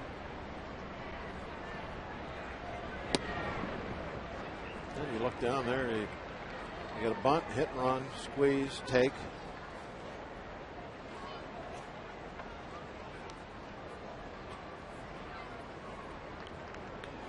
Usually the take's pretty easy. They look at you and they hold one finger in the air. That means you're taking. You take a pitch. It's a hard one to miss. There goes the runner. Again, he swings, strikes out, throw down, and Rowan is safe at first. So a chance for the strike him out, throw him out, but Rowan got a good jump on Ollendorf. And Lincecum down on strikes. He's 0 for 3. The fastball pretty much down the middle. Lincecum just couldn't make contact with. Huge jump. No way you were going to throw him out. Joe Kerrigan comes out to visit.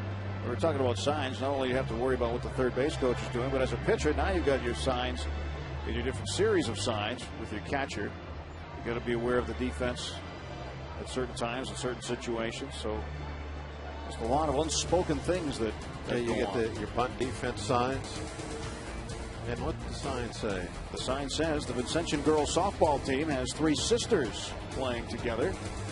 They're also the Trib Total Media Youth Baseball or Softball Team of the Month. Write a short essay to baseball at fsnpittsburgh.net telling us why, and your team could be featured during a Trib Total Media Pirates pregame show in June.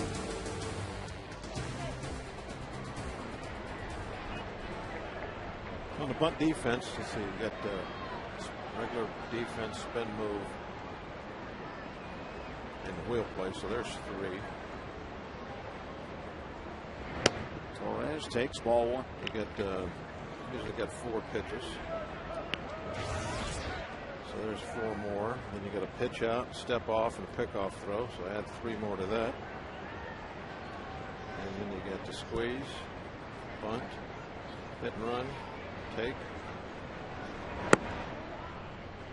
Up to 14 signs you can look for. Can you think of any others?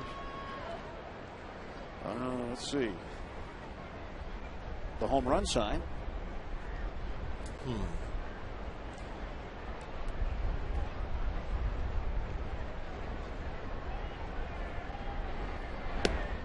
And Torres has taken 3 straight pitches, and the count is 3-0. You don't want to even think of the step off sign. My least favorite. The step off sign. Third, fake to third, fake to first. I don't know if there's a sign for that or not. I guess maybe nowadays maybe there is, because they do it so often. There used to not be a sign for that. Strike 1.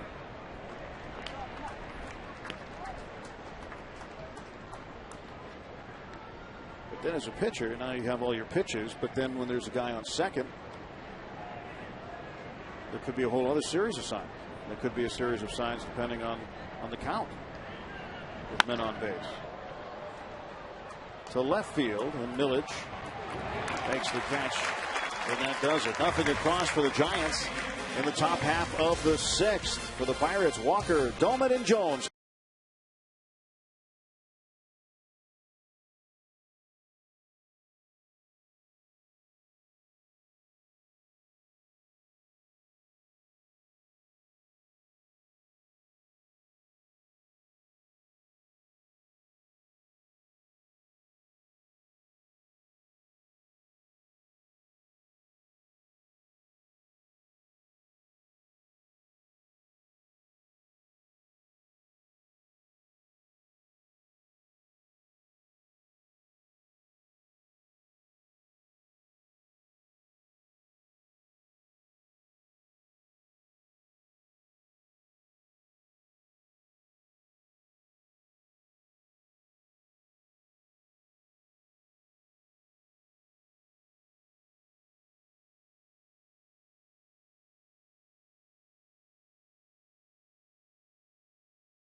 T-shirt Thursdays are back. Pirates fans, don't miss the next T-shirt Thursday of the season, June 17th, as the Bucks battle the White Sox at 7:05. All fans get a Pirates T-shirt at the gates, courtesy of Dale Property Services Penn. For tickets, visit pirates.com/T-shirt. Ross Ollendorf modeling the T-shirt. Right now trailing 3-2 as we go to the bottom half of the 6th inning with Bob Walk, Tim Neverett here at PNC Park. Hasn't been smooth and easy for Ross. He's had to work hard today, but he's a hard worker, so he's been up to the task. He's thrown, I think, 108 pitches. Ross has through 5 innings, or excuse me, 6 innings. Neil Walker is 0 for 1 with a walk. We're going to be keeping an eye on Ross from here on out. Maybe one more inning. Nobody up in the bullpen now. Carrasco was earlier. He has since sat down. Haven't seen DJ out there for a while. Strike is called. Well, DJ's had a hamstring issue. One of those he could pitch if he needs to be, but if he could have the day off, that would be for the best. And so he hadn't been out there in a while. 2-1. 3-1 now to Walker. Pirates need a base runner. Look at the bullpen. Lopez, Tashner, DJ Carrasco. He's got himself a mustache. Good one. Walker hits this one foul up the right side. 3-2 the count.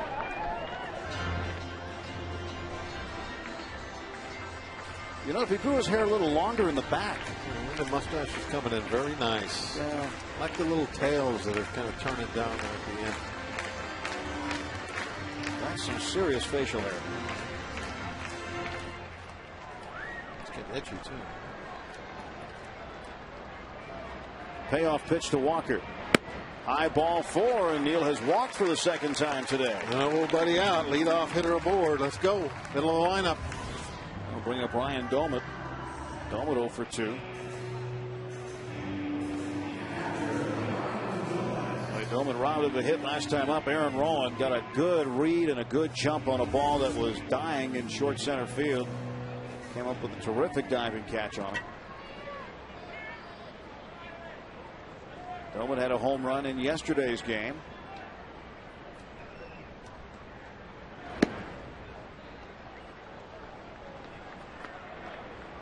There's a Ross Ollendorf jersey. It's autographed.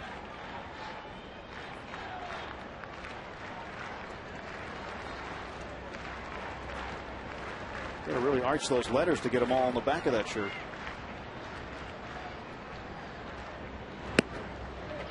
Two and 0. Doumit's done a good job against right-handers. 303 his average, and 5 of his 6 home runs have come off of right-handed pitchers. Back in the old days, what the Pirates did is that guys with the long names got tiny letters. The guys with the short names got pretty big letters. 2-0 delivery. Full foul. That was the Pirate solution to the long names. Just make them little tiny letters, and then you know, somebody that had a short name and get great big letters. See, Jones, he's only got 5 letters. Yeah, he would have got big letters. Yeah, you only had 4 letters. Big letters. Now they're all the same size. McCutcheon. So the smaller ones would be like the small C in McCutcheon. Yeah, there'd be little tiny ones.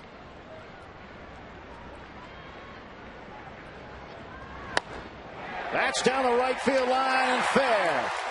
Around second is Walker. He'll be held there, and Doumit caught in between. He'll go back to first base with a long single. Runners at the corners, and nobody out. Doumit got a bad carom off the fence down there, or he would have had extra bases. This ball was hit hard and in the right spot. Now watch the bounce coming off the fence. Kicked it right back out into the field of play. He had to throw on the brakes, but there's nobody out. We're still in good shape right now.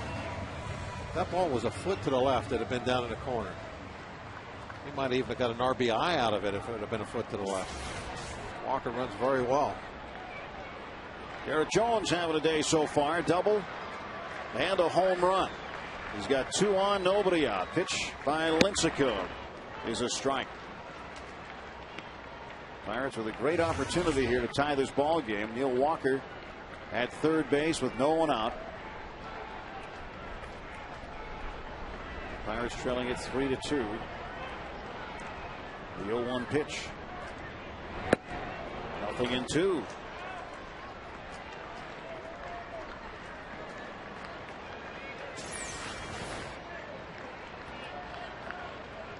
More fastballs down the middle.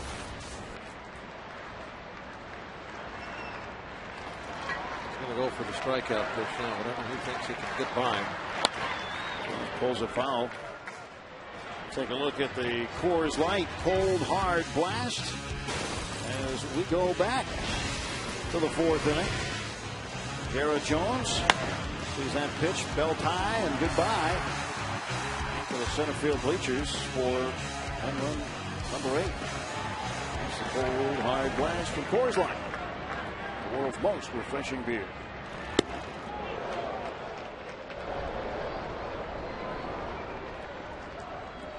1-2.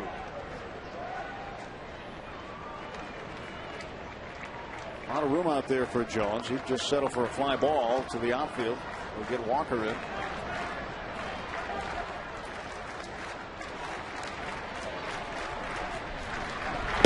And he struck him out. Got him out in front. 5th strikeout for Lincecum.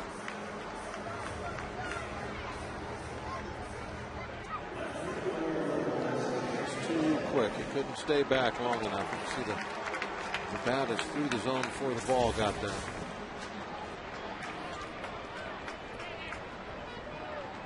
One out. Walker, who had a leadoff walk, is at third base. Doman a single at first. Lasting's Millage digging in.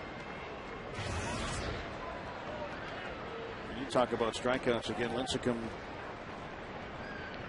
in the San Francisco era since 1970.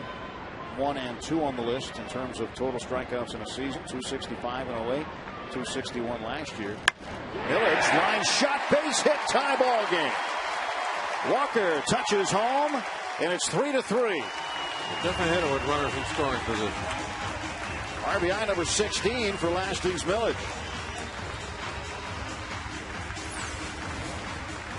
He didn't wait on anything. He got a pitch that was up, another one of those belt high jobs. Wow.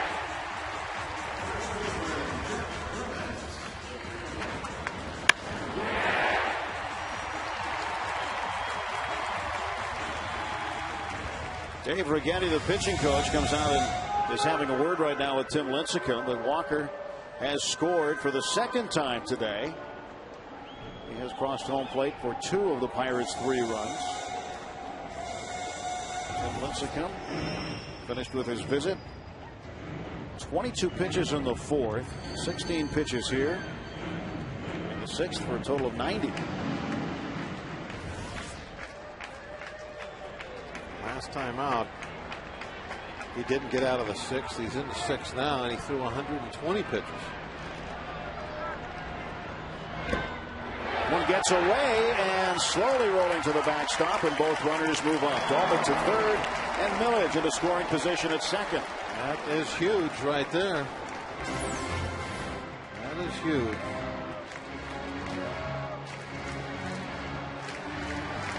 A wild pitch will move him up. It'll go down as a wild pitch because it bounces, but that's one the catcher better be blocking every single time. And that ball bounced 6 inches in front of the glove at most.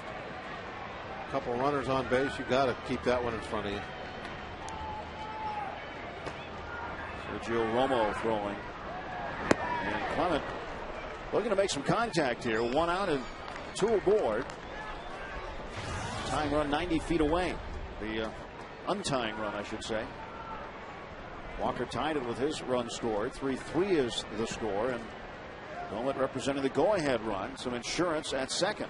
The ball not being blocked, it really has put Lincecum in a tough spot now. Instead of trying to just get a ground ball, get a double play, he's got to go for a strikeout. The infield's come in, even though there's a runner at 2nd base. Changed things around tremendously in the Pirates' favor. That ball just trickling through the legs. Here comes the 2-1. And Clement to the right side. Sanchez will throw him out. The infield playing in. No way Doman was going to score. So twice now that Sanchez has been able to get to a ground ball quickly and stop a run from scoring.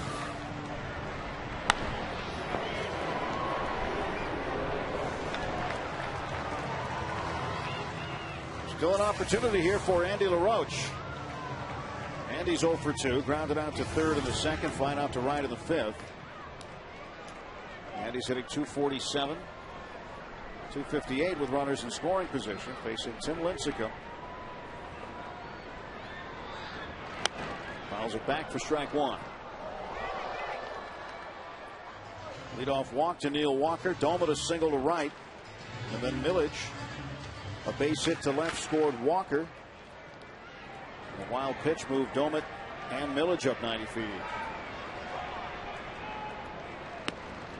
Strike on the inside corner, 0-2.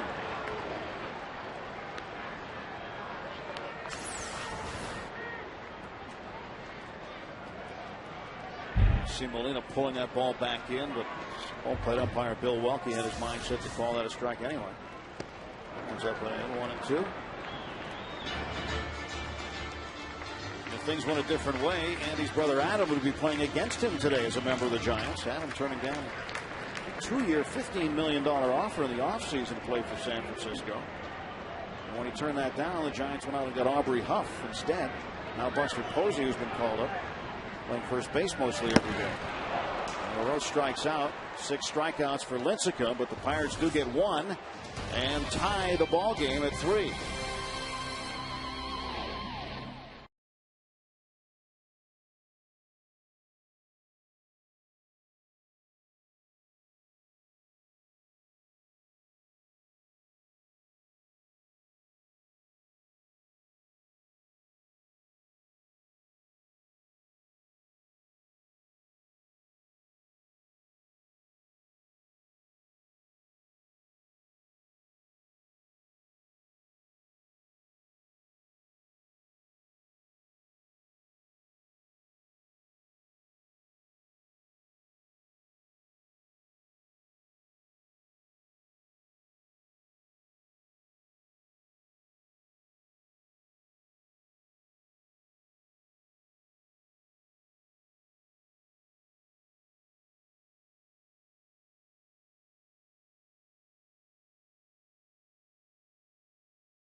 It's at PNC Park today.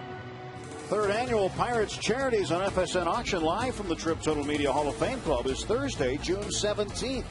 Keep watching to see all the great items up for grabs this year. Remember, your generosity supports Pirates Charities' commitment to strengthening our community. Plus, you never know what surprise gifts Bob Walk might throw in off the top of his head. We'll think of something. We'll have a couple of surprises. He just sort of throws things in and lets others worry about it later. We sweeten the pot a little bit, that's all. Pirates trying to get some bullpen help now as Ollendorf is out and DJ Carrasco is in. His last outing was in Cincinnati. That's how far back you got to go. Beginning of last road trip. So an inning, gave up 1 hit. Walked a couple. Delivers strike 1 to Freddie Sanchez. Ollendorf will not get a decision out of this. 3-3 game. And that makes 12 straight starts. He will not get a win. He's still looking for his first one of the year. So 6 innings, 8 hits, 3 runs. Walked 3, one of them intentionally. Sanchez, a ground ball to short. Cedeno Throws him out, one away.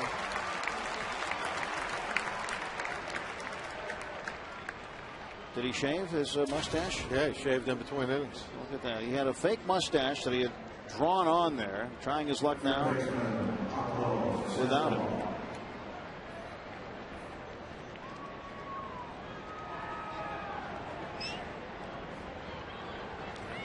Definitely went in and shaved. He probably wiped it on his shirt sleeve. Sandoval trying to butt his way on. That's a fair ball, and Doma throws him out. Quick work right there, and Carrasco quickly with 2 down. Surprised to see the 262-pound Sandoval trying to butt his way on. You know, he, for as big as he is, he's fairly agile. He plays a good third base. Yeah, he's got some quickness to him for sure. I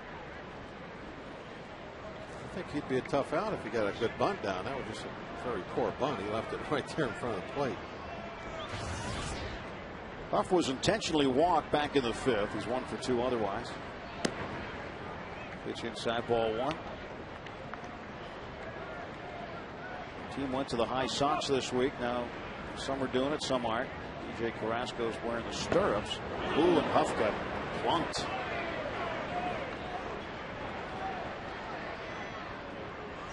Trying not to show it, but no, it must have hurt him a little bit. Right on the side of the foot. About like hitting a foul ball off the foot, probably. Shake it off, get on to first base. 2 outs, and the Giants have a runner on. Uribe at the plate. Driven in a run with a sacrifice fly. Runner goes, and there'll be no throw.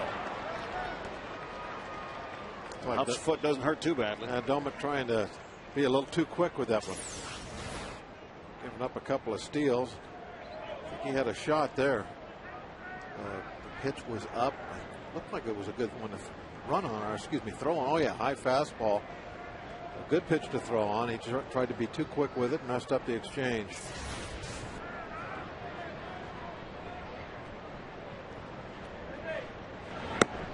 Two and 0 to Uribe. Doma's probably getting a little frustrated back there with the steals. And I know he showed some frustration there when he couldn't find the handle.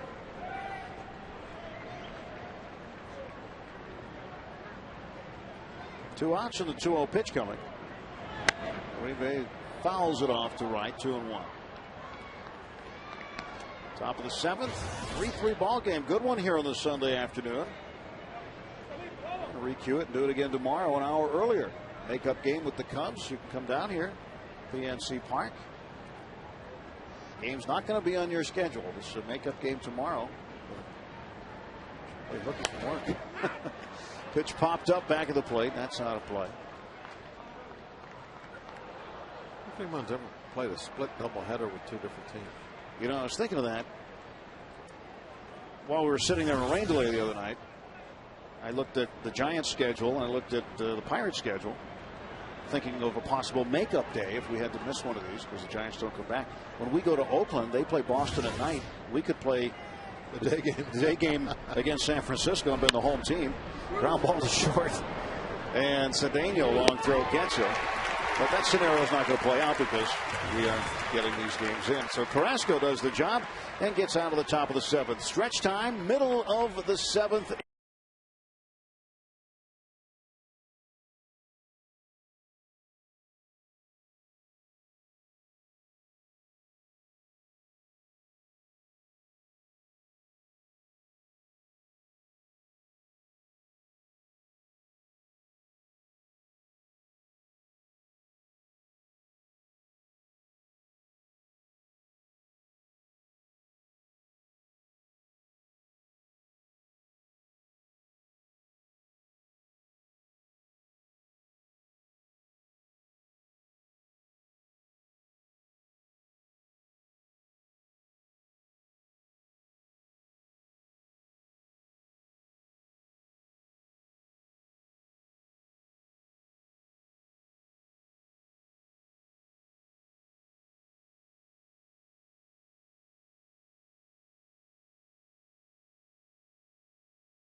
Our easy-to-use.com minor league connection. Indianapolis last night, a 7-2 win over the Columbus Clippers. Daniel McCutchen now 3-3. Brandon Jones 2 out of 4 with a home run. Pedro Alvarez a double, 3 runs, and RBI going 3 for 3. That's our easy-to-use.com minor league connection. Bottom half of the 7th inning, 3-3. Lincecum pitching to Cedeno. Misses inside low ball 1. If you remember Cedeno earlier in the game, he had that drawn-on mustache that he's since wiped off. I think he shaved. I've never. He shaved. No. It was a drawn-on one. That's earlier in the game. Obviously, he shaved. Yes. That's the eye black he's got on his lip. Went in, got a paper towel, and wiped it off. You don't know if that's what that is. Well, I'm going to give it a pretty good guess that that's what that is. Could have grown that overnight. Cedeno to center field, and Rowan runs it down for out number 1. So pinch hitting for the pitcher spot will be Aki Omori. He had a pinch hit single last night. Hit it hard last night. It was a single, but I mean, he really hit the barrel of the ball and lined it the other way with a little authority. Iwamura has hit safely in 7 of his last 9 games.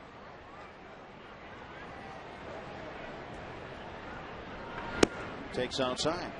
1 ball, no strikes. So Iwamura, and then Andrew McCutchen. Guys trying to find a way to get a run across in the late innings.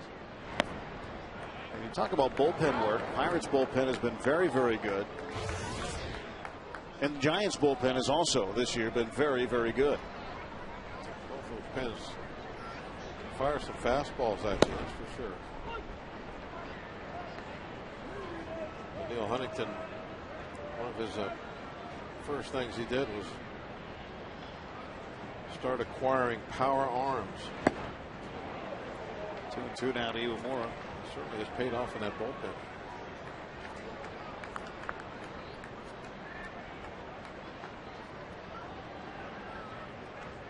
Brendan Donnelly, hard throwing right-hander, is loosening up now.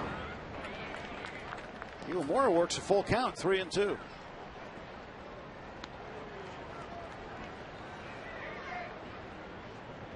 He's trying to find a way on here in the 7th.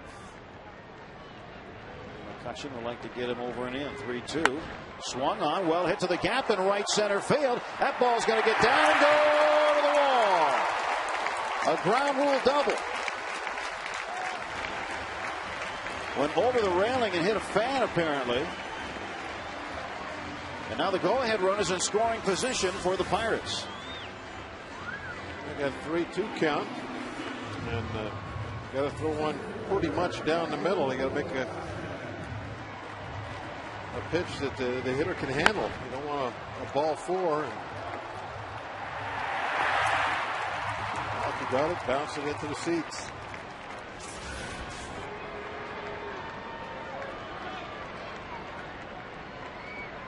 Moore with his 5th double. Now McCutchen looking for a hit. Doesn't have one today. Had plenty of them last night. 0 for 3 today. Struck out once, flied out twice.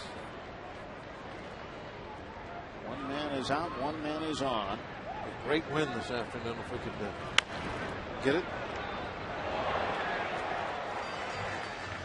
There's Andy LaRoche down there, made the play in the dugout with a bare hand and tossed it up to a fan right behind the dugout. Will put us at 4-1 on the homestand with 1 game to go.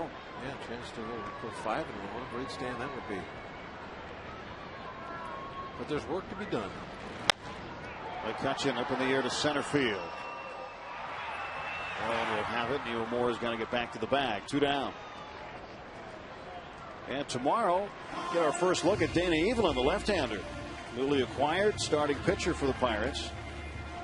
The Toronto Blue Jays, and he will face the red-hot Carlos Silva of the Cubs. Silva is 7-0. You think about it, kind of an interesting little run where the Pirates will play 3 teams in 3 days. Giants today, Cubs tomorrow, Washington Nationals on Tuesday night. Spring training. Yeah, it is. Jeff Karstens against Steven Strasburg on Tuesday.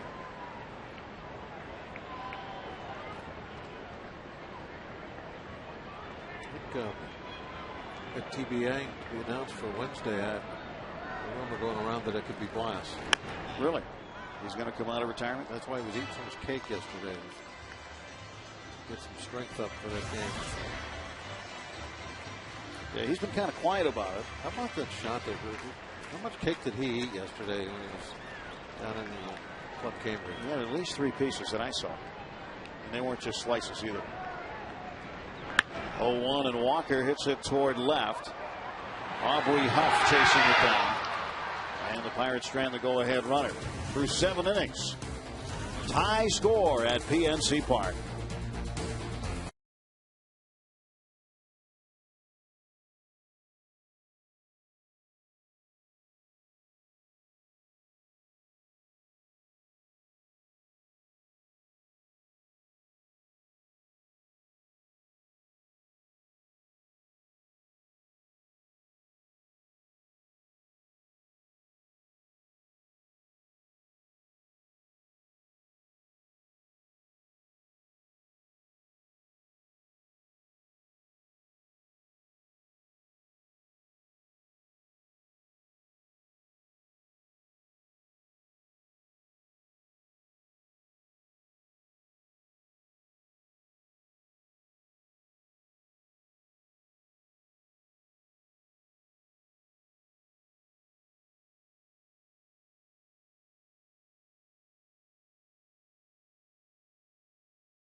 That made you smile. Brought to you by our friends at Aspen Dental. That first one's going to be the game saver. They're up 5-3 right now. If he doesn't make that catch, 2-run score easily, but he did catch it. It's a 3-3 game as Brendan Donnelly comes on to pitch now for the Pirates. There you see his numbers. Very good opponent batting average, just .212, but there have been too many walks. That is the area that Donnelly needs to improve. 12 walks in 15 innings. But if you're only giving up hits that allow the team to have a .212 average, you're still not having to deal with too many base runners. Donnelly ready to go. You know, another thing too about relievers, especially guys that are late in the game, you know, sometimes they have to take a lot more chances of walking people than say a starting pitcher or a long man who's pitching early in a ball game does. The game is simply on the line, and you don't have the luxury of going for the heart of the strike zone. You got to make a perfect pitch most of the time when you're coming out of the pen late. So it's natural that you could have a few more walks than you know, somebody that's doing a lot of their pitching in the first 5 innings as opposed to the last couple. Donnelly's been good here at PNC Park. He hasn't allowed a run in 9 games here. Covering 8 1/3 innings of work. 0-2 to Benji Molina. To right center field. Long run from McCutchen. He grabs it. Oh, it is so great to have his speed in center field. Just closes down all gaps.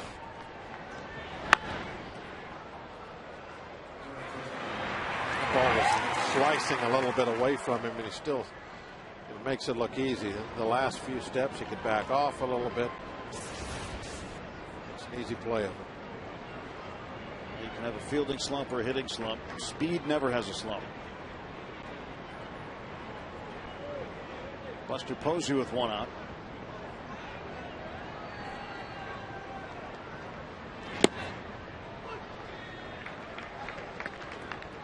The two guys working right now in the Giants' pen. Lefty Dan Runsler, righty Santiago Castillo. 0-1 pitch. Slow. Buster Posey out of Florida State. And Joel Hanrahan, a Florida guy, big Florida Gator fan, struck him out 2 nights ago. Posey's working over that chewing gum. He is. Donnelly working him over. 1-2.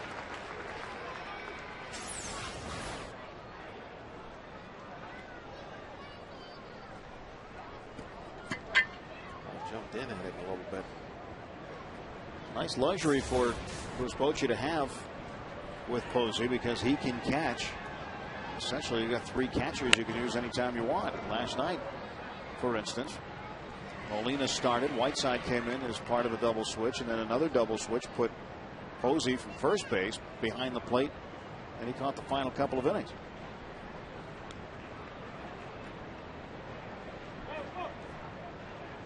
It's definitely a luxury nowadays with the expanded pitching staffs to carry an extra catcher for sure. 1 ball, 2 strike pitch, foul back. Back in the days where you had 10 pitchers on the team, and you had an extra spot for a regular, you could go some different directions. Maybe have somebody just a speed guy to pinch run, a third catcher. You know, you could have one of those luxury guys, an extra left-hander pinch hitter off the bench, or whatever you thought you could make the most use of. But many teams will try it with just 10 pitchers anymore. Donnelly wanted that one, didn't get it. Not too many teams try it with 11 pitchers anymore, as a matter of fact. As well as 10.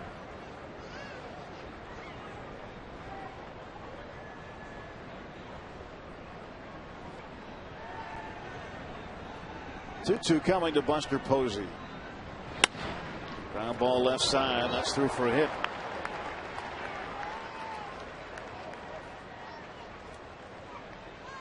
One out single for Posey. Just a ground ball. Didn't really hit hard or anything. Just well placed. Right in the hole. It almost rolled to a stop before it got out of the village. Nate Scherholz has replaced Posey as a pinch runner.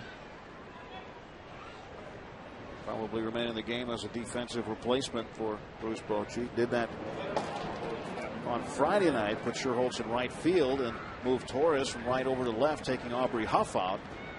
And it paid off big time for the Giants when Ryan Doman led off the bottom of the 9th with a hot shot that looked like it was headed for the north side notch, and Torres made the catch of his season. If Huff is out there, Doman's got an easy double. Scherholz part of that whole equation when he went into play right field as a defensive replacement. Pitch there and rolling is low. Scherholz was a member of the 2008 Olympic team. Travis Ishikawa will come in, and more than likely what Bochy will do with him is put him at first base.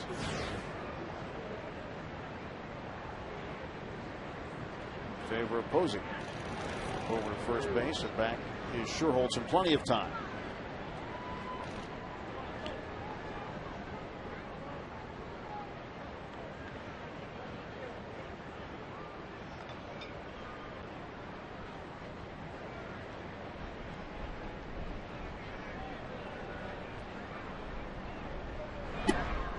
Inside 2-0.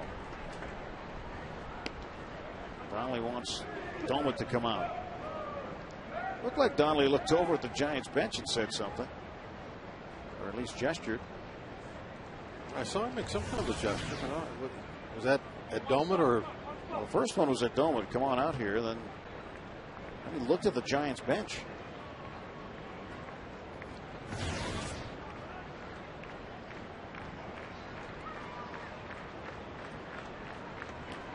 behind on Rowan. 2 balls, no strikes.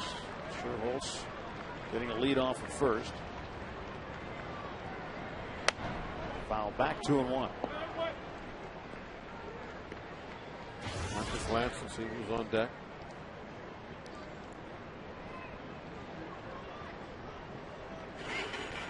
Since it is the pitcher spot, maybe he was curious who they ran up on the on deck circle.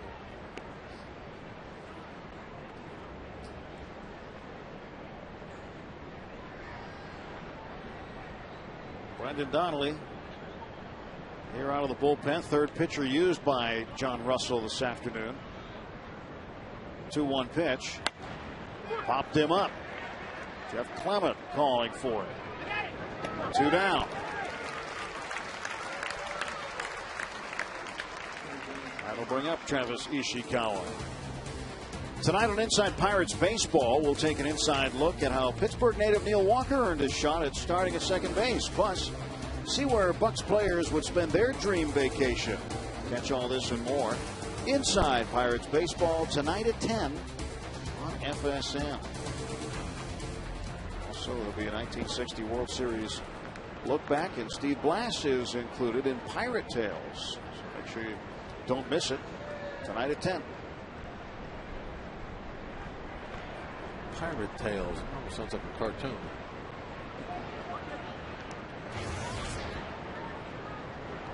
I'm sure Steve's got a few stories. 1 or 2.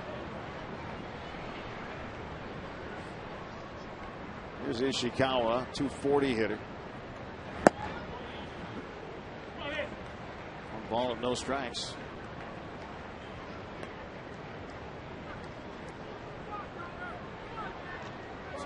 Lincecum gives up 3 earned runs on 6 hits. 7 innings he went today. Struck out 6, walked 2. And Ishikawa clubs one down in the right field corner. Sherholtz running. And Sherholtz will be held at 3rd base. Very nice job by Jones. This had to be clean down in the corner. He has any problems with this ball, they're going to take the lead. With 2 outs, the runner is off, crack of the bat. So you have to be very quick, very clean with the ball, and Jones did it. Sherholtz is on the move right now. A nice bounce. Look how quick Jones got the rebound, got the ball into the cutoff man. Walker gets to call time and jog it in. So still a chance for Donnelly to get out of the inning, facing Andres Torres. Runners at the corners and 2 down. 3-3 game. Big at bat for Torres, who was 1 for 4 today. Singled in the 3rd, stole 2nd, stole 3rd, and scored a run. Hitting .306 with runners in scoring position.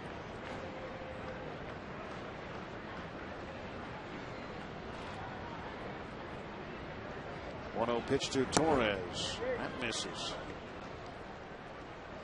Ishikawa staying at first base. I wonder if that might come into play here.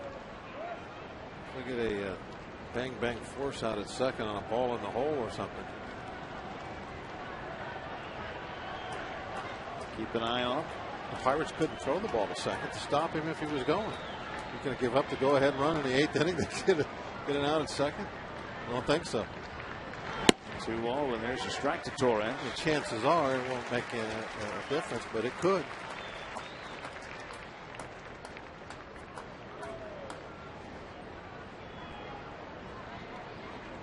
The runner at 3rd is Sherholtz, and at first, it was Ishikawa.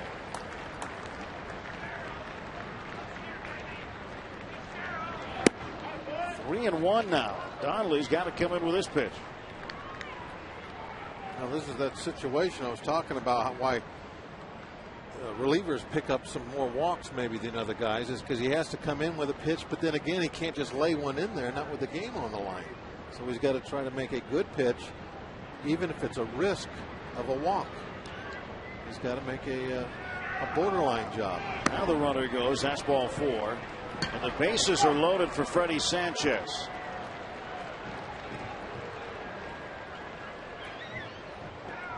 Joe Kerrigan discussing it with John Russell. Freddie Sanchez was up in the 9th with the bases loaded last night. There's the phone call to the bullpen to get somebody up. Octavio Dotel delivered. Freddie Sanchez thought he did too, but the real delivery was from Lasting's Millage. Game-ending, game-saving catch. A little thrillage out there in the village of left field.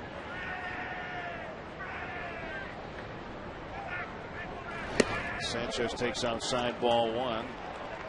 Sanchez has reached base 3 times today, twice via the hit, once via the walk. Grounded out to Cedeno at short in the 7th, his last time up.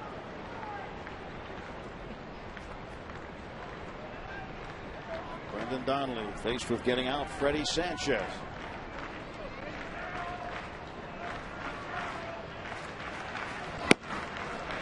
1-1 the count. Activity in the bullpen is the lefty Javier Lopez getting back up. Sandoval and Huff coming up. Would like Sandoval to hit right-handed if you could.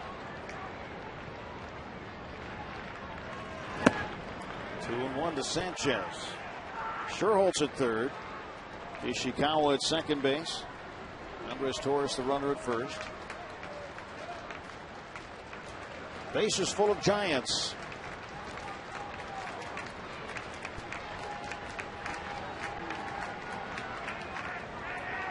Donnelly's 2-1 pitch to Sanchez.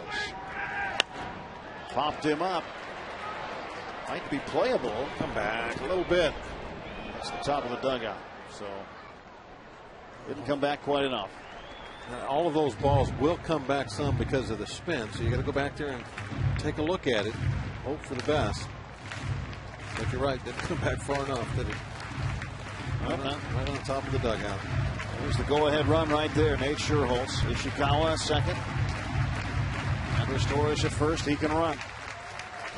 And Sanchez a 2-ball, 2-strike count.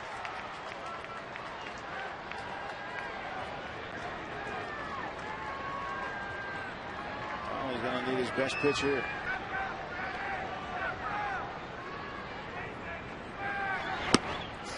Man, I thought he was going to swing at that.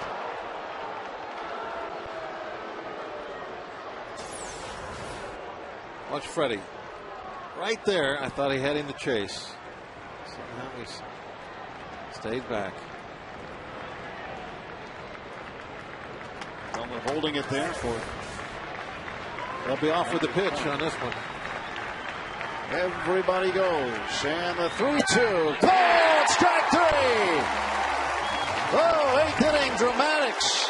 And Brendan Donnelly pulls a Houdini and wriggles off the hook. Nothing across for the Giants, and they leave them loaded as Donnelly strikes out Freddie Sanchez.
but threw this pitch and got out of the inning. Man, no question about it. That was strike 3. Nothing Sanchez could do. You could see the flight of the ball right there, right across the belt. And Freddie, never even a glance back at the umpire or anything. He knew he was done and just walked back to the dugout. Donnelly, 10 straight games at PNC Park where he has not allowed a run.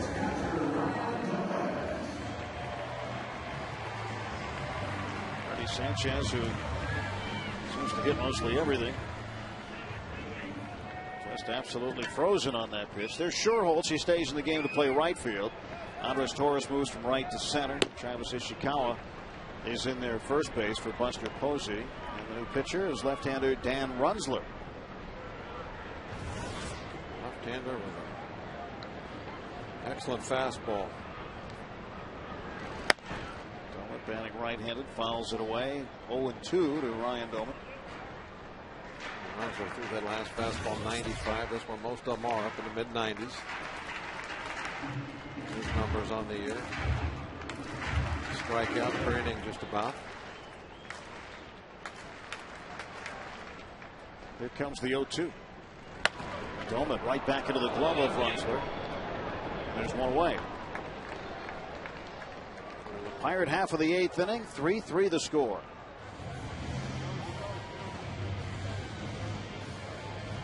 Garrett Jones to the plate. Jones has doubled in the second inning, but in the 4th, he crushed one. Hit it off Tim Lincecum to deep center field. It scored Neil Walker, a 2-run shot. And that tied the game at 2. Giants would go ahead in the 5th with a single run. Pirates would tie it again with a single run in the 6th. Dan Runsler facing Garrett Jones here.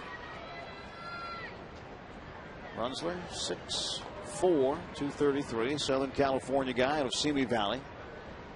Went through all 5 rungs of the minor leagues and climbed every rung in the organizational ladder last year. Considered the first guy ever in the Giants organization to do that. Simi Valley, I think that's where Jack Wilson was from.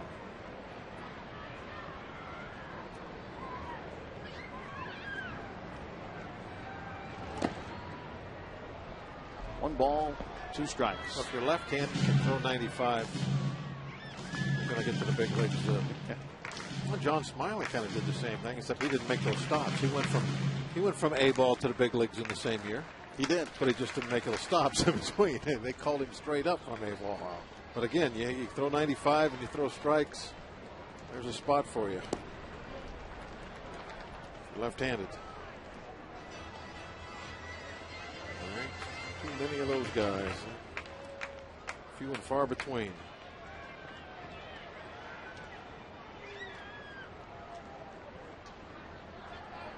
The next year, they made John Smiley a starter, and it was extremely successful once they did that. Count is full now to Garrett Jones. Runsler started in Augusta last year, went to San Jose, AA Connecticut, AAA Fresno, and then appeared in 11 games with the Giants. Jones fights him off.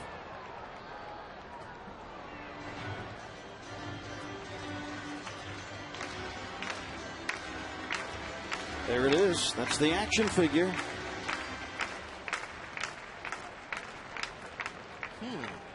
So Garrett walking out with a few boxes of those the other night. I liked it, though, bringing it to the ballpark and using it to a little. You can get some more good stuff. The Bucs taking on interleague rival Cleveland Friday, June 18th. You can help us celebrate the anniversary of the Pirates' 1960 World Series championship for only $19.60.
Andrew McCutcheon alternate replica game jersey giveaway. But there's a Ryan Domit one. That was from a year ago.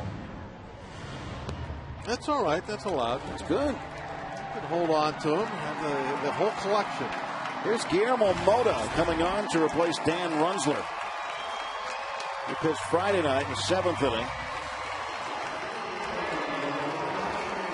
In that 7th inning, ended up allowing a couple of base runners, but did not give up a run.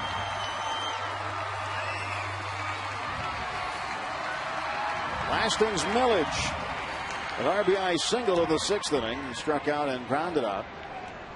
And he's got the go-ahead run on board. Garrett Jones getting there via the walk. He is the responsibility of Runsler. Tim Lincecum started the game. He will not get a decision.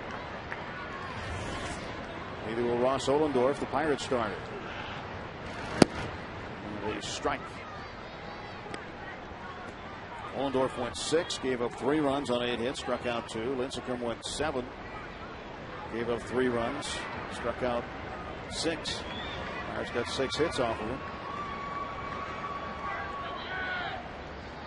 The big right-hander Guillermo Mota working against Lastings Millage.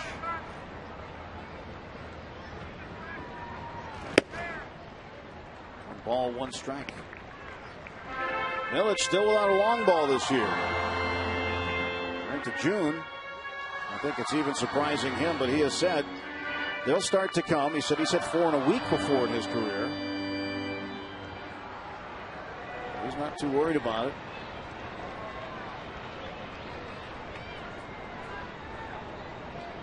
One ball, 1 strike pitch. And a swing and a miss.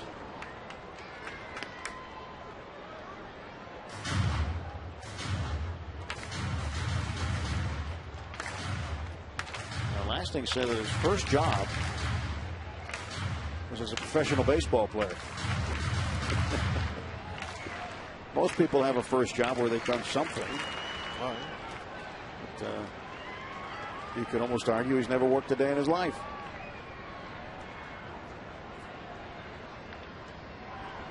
And the 1-2 down the third base line, foul. He's worked extremely hard at baseball. If you love it, it's not work, right? Where would you rather be? Right here at the ballpark.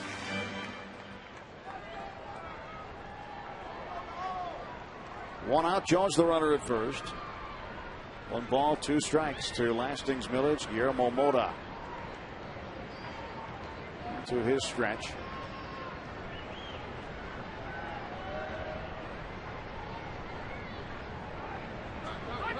Very long pause. I don't know if he had an intention to throw it or not. No, he might have just been holding on to that one until somebody yelled time.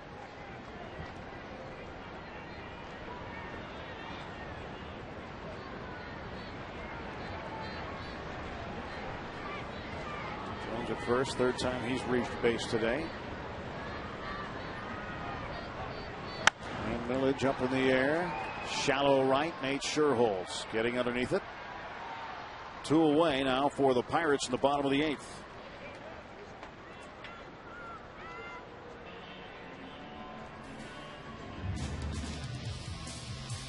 The AGH Sports Medicine Pirates post game coming up, highlights and analysis, and stay tuned because as a special addition to the AGH Sports Medicine Pirates post game show, Pirates GM Neil Huntington will be on the phone from draft headquarters in Bradenton, Florida.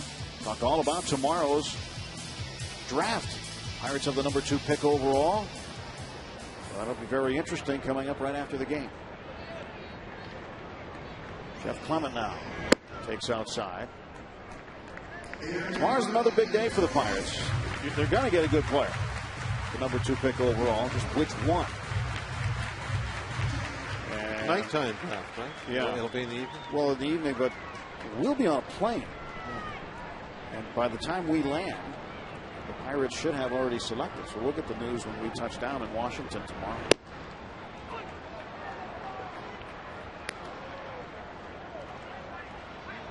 Ball and 1 strike to Jeff Clement.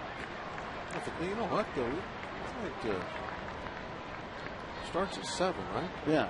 We'll make our pick when you think 7:15. There'll be a lot of talking. Set it up. They might not even take the first pick. The Nationals are going to use all their time. Yeah, so you might be able to catch some of that. When you have the first selection, as the Nationals do, and they do this in football all the time, whatever team has the #1 pick, you got all year to figure out who you're going to pick. Yet they still take as much time as they're allowed. They know who it's going to be. 1 ball, 1 strike to Clement. The pitch outside, 2-1. I think most of us know who it's going to be. Oh, we all think we know. The Vegas kid, right? Talking about Bryce Harper. He is one of the candidates that could go #1. More than likely, he would.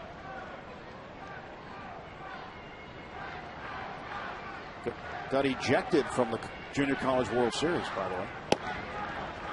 Did Bryce Harper for arguing balls and strikes. Didn't open his mouth. He got called out on a pitch and he drew a line in the dirt. Umpire threw him out. He already had an ejection, so they suspended him, and he could not finish the Junior College World Series. They have a 2 and you're out rule, huh?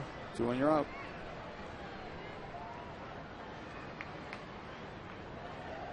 Bad week for that to happen. 2-2, runner goes. Pitch is low, and Garrett Jones is out. So the Pirates will head to the 9th.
But now what we saw from the other view that he did have the base. There's the tag right on his hip, and it was way too late.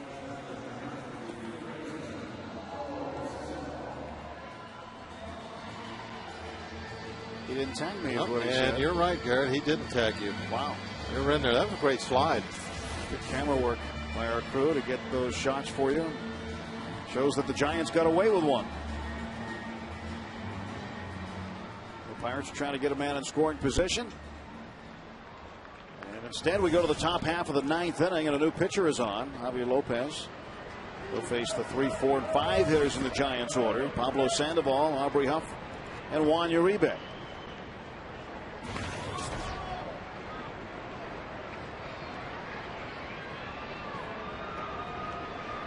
Not giving up any hits.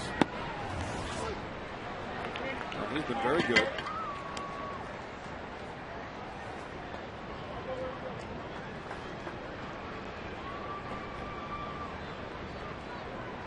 Lopez has made 12 straight scoreless appearances,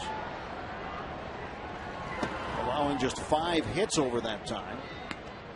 Covers 36 at bats. That's why he had that low opponent batting average. He ranks Third among all National League left-handed relievers with a 1.66 earned run average. To the right side. Pez can't get it. Throw handcuffed it. And Sandoval is aboard.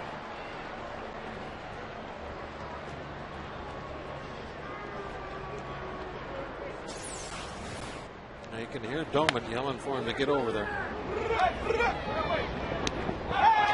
Yep, you're right. Just handcuffed him. Got in on the heel of the glove. I mean, it was a perfect throw. So an error charge to Lopez. And Sandoval aboard. And now Huff was walked intentionally, hit by a pitch, popped out to short, and way back in the first inning had a base hit.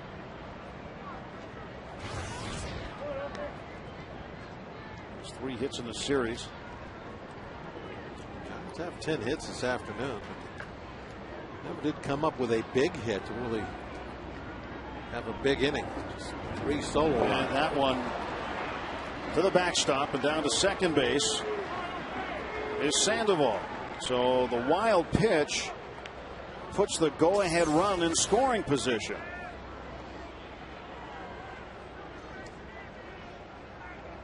Down from the side, trying to throw that little frisbee breaking ball out there and see if he could get a chase, but just threw it too far. Doman couldn't get out there in time to get a glove on it. Evan Meek getting up now. Lopez now has his work cut out of him with nobody out. Runner on second. A 3-3 game. Top of the ninth. The pitch to Huff. In the air to left. Millage makes the catch, 1 away. Now Huff, his job was to pull the ball and get the runner over. Not only did he not do the job, but watch what he does after he hits the ball.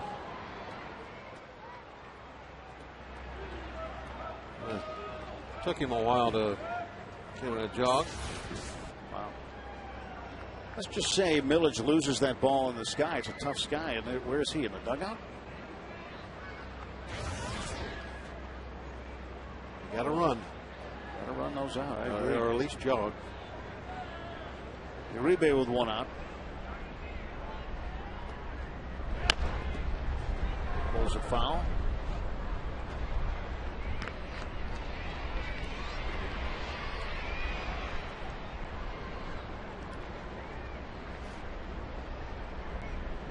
Juan Uribe is the nephew of former Giants infielder Jose Uribe.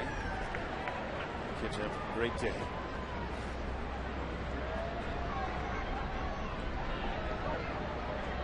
Oh, 1 pitch coming. To left field again. And Millage is not going to get it. Sandoval's rounding third. He's coming home. Throw to second base is overthrown. And the Giants have taken the lead in the ninth, 4-3. They came up with the game-saving catch last night. And this time, the ball bounces off the glove and far enough that the Big Bear, the Big Panda, can go all the way home from second.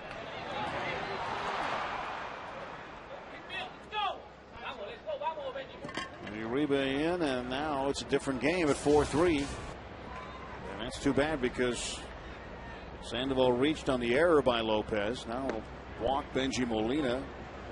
Set up the force play. And get to Nate Scherholz, who's on deck.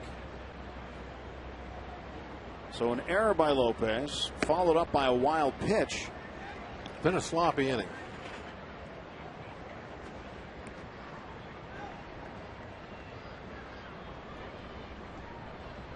Ball 3. Got a break when Huff couldn't pull the ball. Couldn't take advantage of it.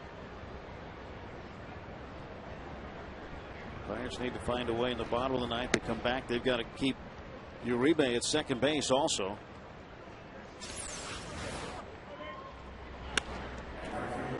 And they're making sure it's not caught when he takes off. See, he can move a little bit. He has got some quickness. And I know he doesn't look like he'd be fast, but He's an athlete. Nate Sherholtz, 278 hitter. Has a home run, 8 runs knocked in.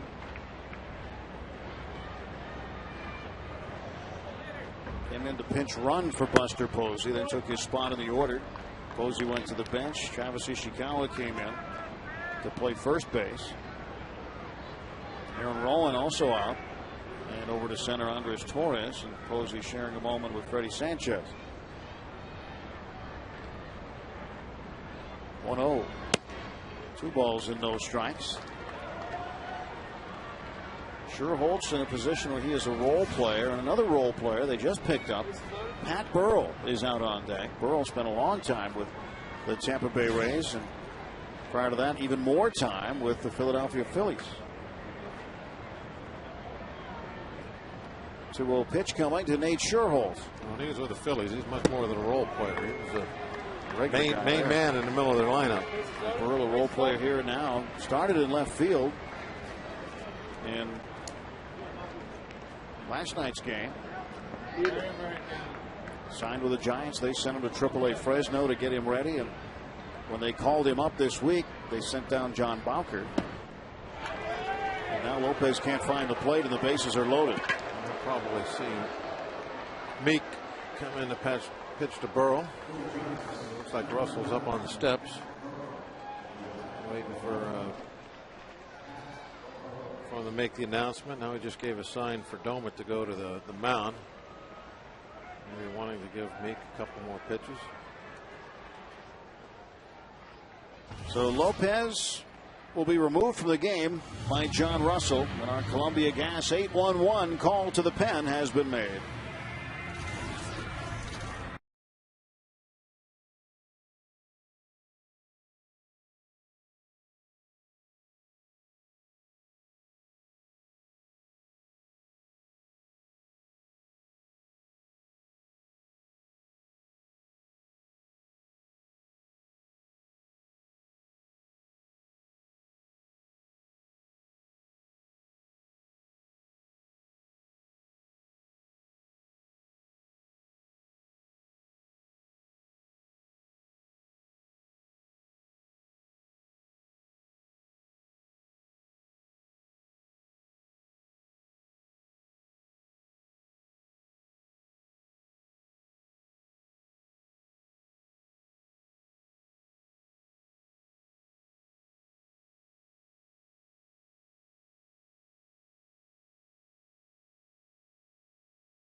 The road ahead brought to you by Toyota. Moving forward tomorrow, makeup game with the Cubs on the air at noon, high noon. First pitch 12:35, and then Tuesday night through Thursday in the nation's capital. First meeting with the Washington Nationals. Jeff Karstens and Steven Strasburg on Tuesday night. Be a pretty interesting affair. And Evan Meek now is on for Javi Lopez. Meek with 32 and 32 Ks and innings. A lot of strikeouts coming out of our bullpen. Really the strong part of our team, most consistently anyway, all year long. Burrell to left field, drifting back. The sun, a problem for Millage, but he fights it off and makes the catch. Tagging and scoring from third is Uribe. I had me a little worried there for a moment when he started to kind of hunker down. I thought maybe he might have lost it. And that is a big insurance run for San Francisco. Ooh.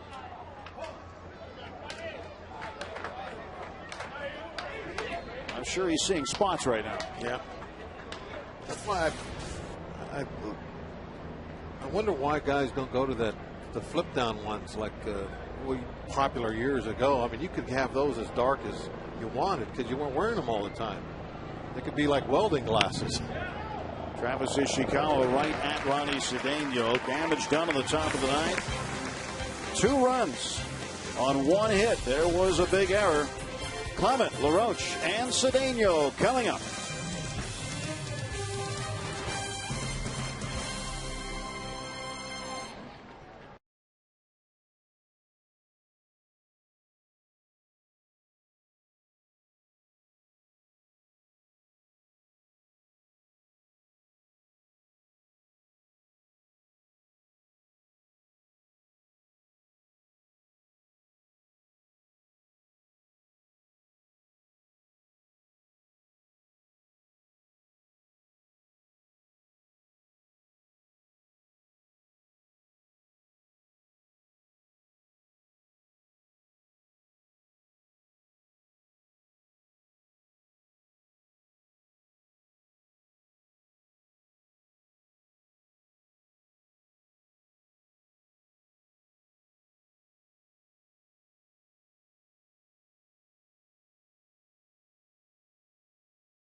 For the Buccos, and it'll be Jeff Clement, Andy LaRoche, and Ronnie Cedeno facing the hard-throwing right-hander Brian Wilson. And talk about strikeouts coming out of the bullpen. Look at those, 35 of them in 23 innings. He can get the job done. He's looking for his 15th save and 16 opportunities. Brian Wilson out of LSU.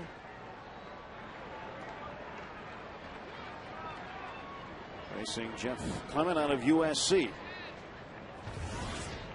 And a pitch on the way. Ball 1. Well, the Pirates need 2 to extend the ball game. They got 2 in the 4th, 1 in the 6th. Garrett Jones hit a home run today.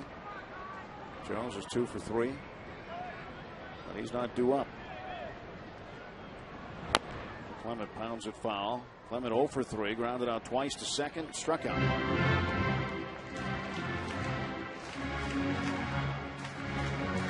Caps with 18. Cordero with 16. Bell, Broxton, and Wilson all tied for 3rd with 14. Rally caps are on.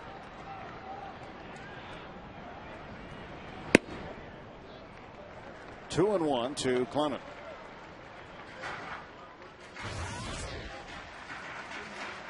Right now, Javier Lopez is on the hook for the Pirates.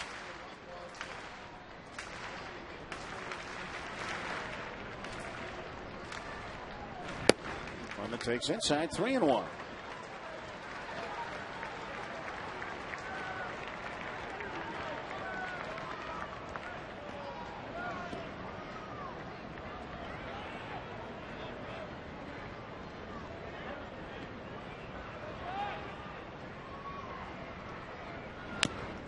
Count full 3 and 2.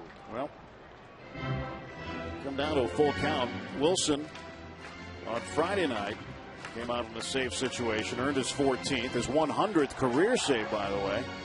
And how the inning changed when Doma hit it deep to left center field and Andres Torres made the catch of his season.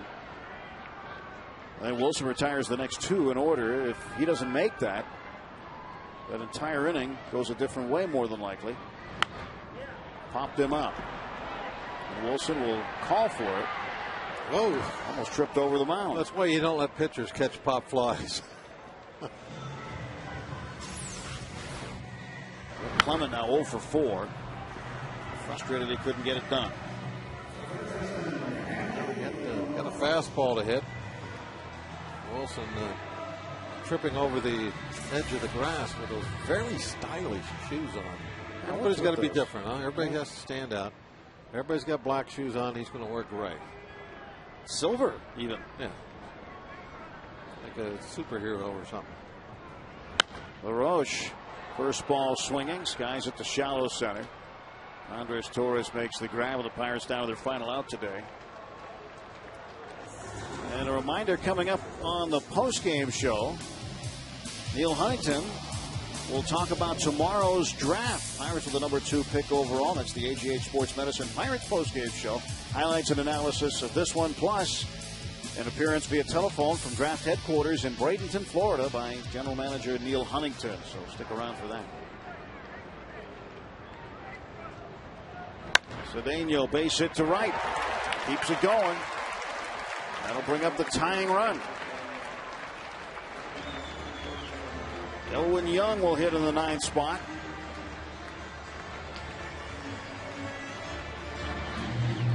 Daniel aboard, and BY now represents the tying run. A 5-3 ball game. Did you see that? This new mustache always starting to roll in.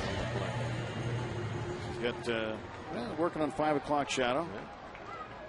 20 minutes to 5. BY hasn't shaved in a week.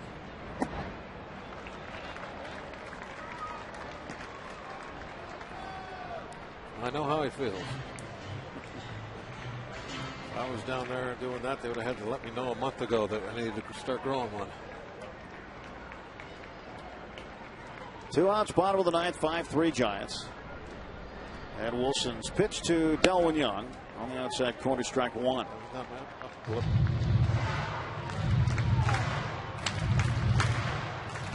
Delwin Young, 241 the average. So far, the rally caps haven't worked all that much, but maybe now's the time. 1-1 pitch on the way. And Young takes it outside, 2-1. Pirates would like to get Andrew McCutchen to the plate. See the back end of that mohawk sticking out of the backside of his hat. Brian Wilson, bit of a free spirit. Signed a new contract just before the season started, I believe. Really made a commitment to some of their pitching. Delwin Young checks swing, and he's rung up by Jim Reynolds for a strike. 2-2. That's a huge difference. 2-2, 3-1. Yeah, Wilson's got a little different look to him. With all that money, he could have got a better haircut. That's the way he wanted it, I'm sure. Going with the silver shoes, I think he probably wanted that haircut. Now the count full, 3-2. Cedeno will take off with the pitch. Delwin Young looking for something he can drive right here.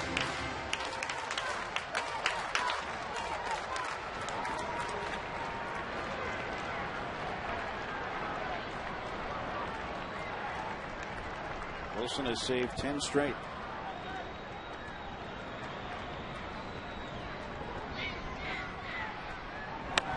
Young pops it up back of the plate, and that'll make the seats.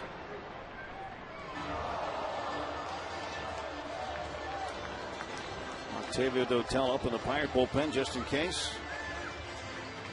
In the meantime, Bucks down to their final strike today, trailing 5-3. One more game on the homestand tomorrow afternoon against the Chicago Cubs. A makeup game, 12:35. Payoff pitch. And Young hits it high and deep to right. This ball is way back and gone! Tie ball game. Delwin Young with his 2nd homer of the season scores Ronnie Cedeno, and a brand new game at 5-5. The power of the mustache. How about that? Wilson went with a breaking ball on a 3-2 pitch.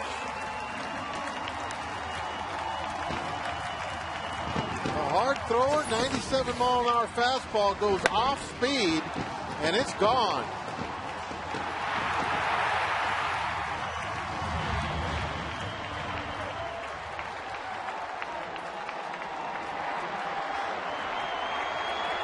second career pinch hit home run.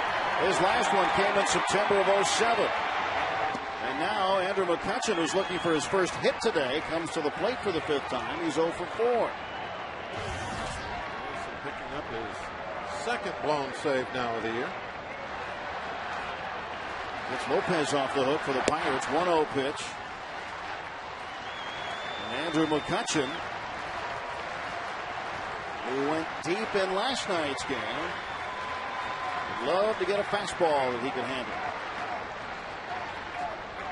1-1 pitch. And McCutchen pops it up to right field. Sherholtz underneath it. And we are going to extra innings on this Sunday as Delwyn Young, when the Pirates are down to their final strike, strikes back on a 3-2 pitch. A 2-run home run off of one of the better closers in the National League, Brian Wilson.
Pitch from Brian Wilson, and Delwyn Young hammers it to deep right field.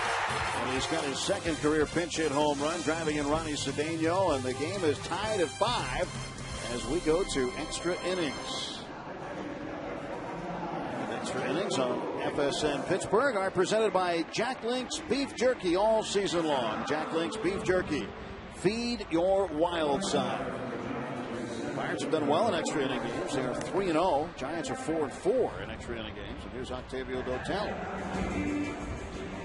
Dotel's numbers on the air. You know, it's always good to have a little bit Jack Link Beef Jerky. You never know when you might have to be around a little longer than you thought. Starting to get hungry? Yes, I am.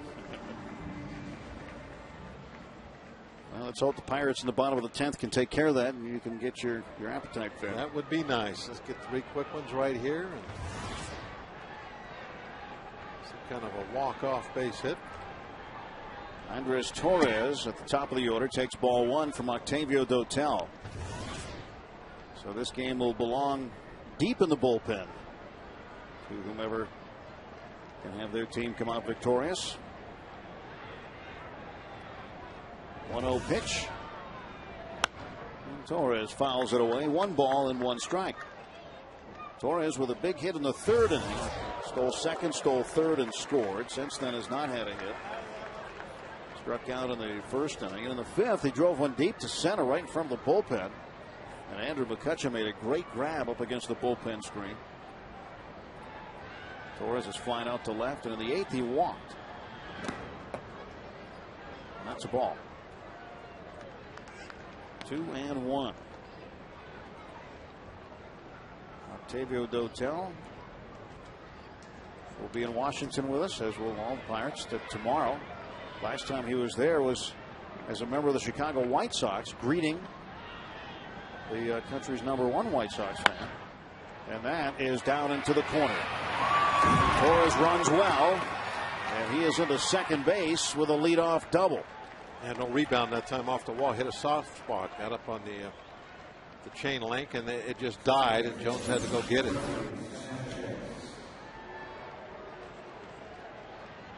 The ball's ripped hard, but as we know, a lot of these can be held singles. But the ball, you could even hear it rattle on that fence. And when it hits the soft spot, it just falls dead in the dirt. And now Jones has to go deep in there and get it. And if he got speed, it's 2. And that's not what we needed with nobody out here. Freddie Sanchez facing Dotel. Sanchez squares the bunt. Ball gets away. Down to third is Torres. Well, this inning has started out like the last terribly. One. A little ugly. The leadoff double, and then this ball, I don't know if they'll call it a wild pitch or pass ball. I guess it really doesn't matter. It's 90 feet to the base runner. They're calling it a wild pitch.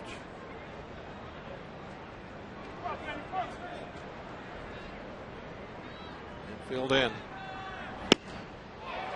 Now Dotel is going to have to rely on his weapon, the strikeout here. Yeah, he can strike people out as well as anybody. You're right. That's what he needs. 1-1 on Freddie Sanchez. 5-5 game, top of the 10th. And Sanchez chases one for strike 2. Got him set up. Freddie with a big strikeout earlier in this ball game when Donnelly got him.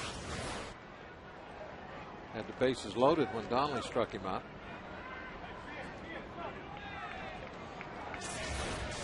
Ball had some movement on it.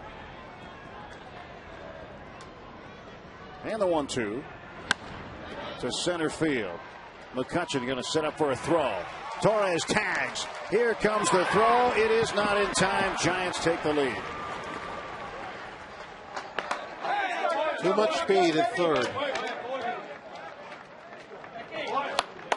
RBI number 9 for Freddie Sanchez.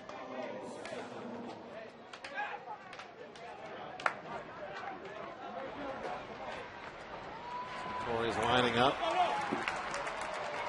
Really kind of conservative with how he left there. He wanted to make sure that, no question, he did not leave early.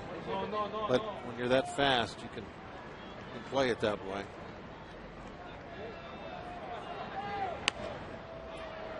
Pablo Sandoval fouls this one away.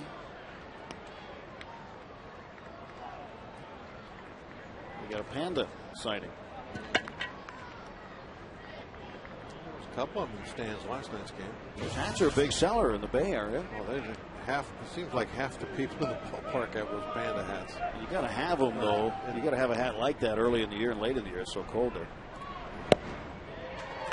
It's going to happen in July, though. Yeah. There'll be some awfully cold nights there on the Bay. That's a good hat. A little old school look. Batting helmet night coming up pretty soon.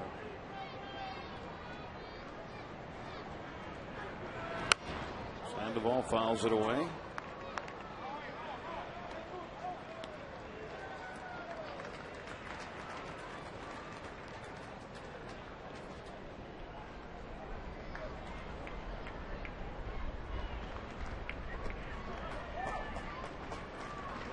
No balls, 2 strikes. Jack Tashner out in the bullpen now for the Pirates. Pitch to Sandoval. That's inside, 1-2. Dotel now the pitcher of record for the Pirates. Certainly he doesn't want to be there. It's all said and done, hoping the offense can get something going. And regardless of what happens here in the rest of the top of the 10th, in the bottom of the 10th, it'll be Neil Walker, Ryan Domit, Garrett Jones. Big bats for the Pirates coming up. It could do some damage. Nothing doing in the Giant pen, so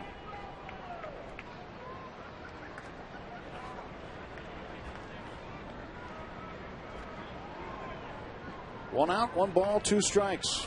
Leadoff double for Andres Torres. Went to third on a wild pitch. This one's going to be out of play. And we've seen where the wild pitch today has really hurt the Pirates. In the 9th inning, when Pablo Sandoval reached on the error by Javier Lopez covering first.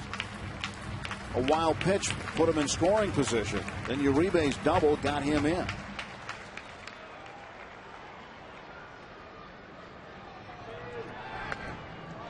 So if he doesn't reach on the error, he's out, and Uribe is just standing on second by himself. Perhaps if the inning gets recreated the same way. Yeah, Tim, I've been thinking about what we said about the batting helmet day, and I think it's August 8th. If I remember right. It is. Just right off the top of your head, huh? I think that's what it is. August 8th. It's amazing how you come up with these facts. Yeah. Took me a while to run through the files, but I believe that's the Rocky game. Is that a Kids Day Sunday too, by chance?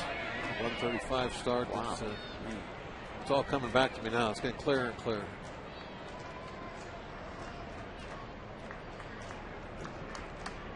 We've had to have those rally caps on 2 innings in a row now. These guys got to turn them inside out. Now that is a hat. It's a pretty stylish hat. Here's the 1-2. Swing and a miss. He struck him out. Sandoval down on strikes.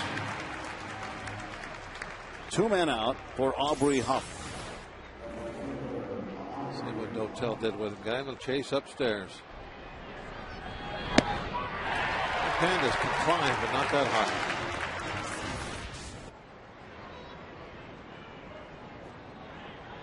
Dotel facing Huff, and the pitch foul straight back. 0-1 the count. Huff was trying to spin on that. Had his river swing on.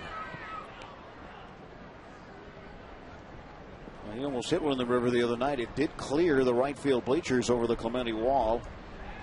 Hit the river walk, and a fan caught it, preventing it from going into the river. Would have been well out in the McCovey Cove at the home ballpark. Now, right about where the back wall of the river walk is, that's water. Home ballpark for the Giants. Right there. You hit it over in this area, you're wet. Would be McCovey Cove. Great look from our splash cam. 1-2, and Huff takes just off the outside edge. 2-2. It might be short at AT&T Park in right, but in right center, it is really big. And Aubrey Huff had a couple of balls hit against the Pirates there that would have been gone out of most parks in America. It goes out in a hurry after a while.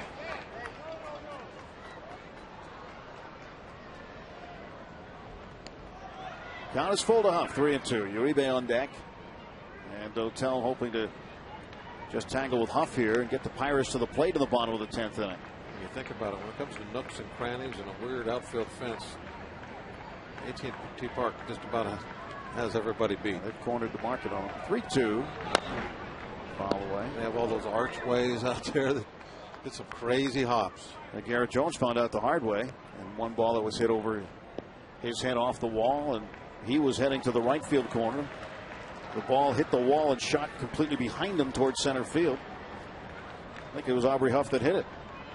3-2. Fouled back.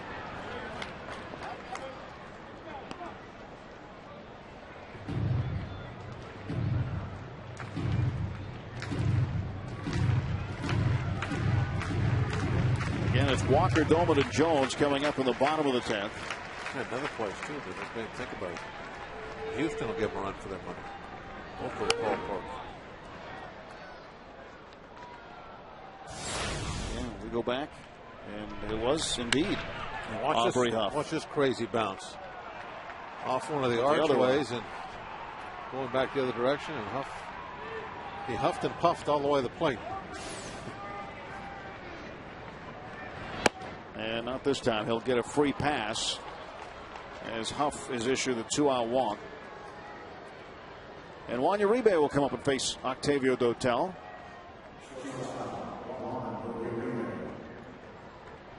Outfield moving over toward left. Swing around. And De La Roche guarding the line at third for Uribe.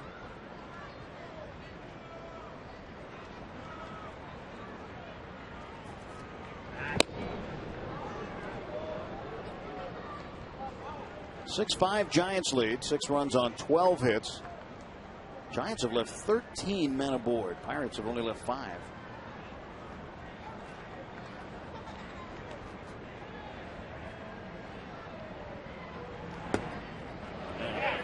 He swung. Will be a swing. It should be. Yeah. And yes, Mike DeMuro.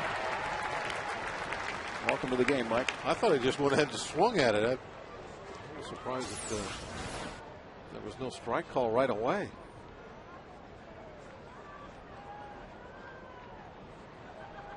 Nothing in 1 to Uribe. There goes Huff. Throw down. Hits Huff. He's got a couple shots today. Remember, he got hit with a pitch on his foot. Smoked him in the arm.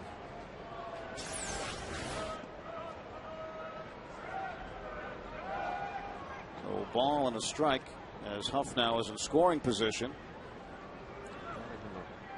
Right hand, right forearm.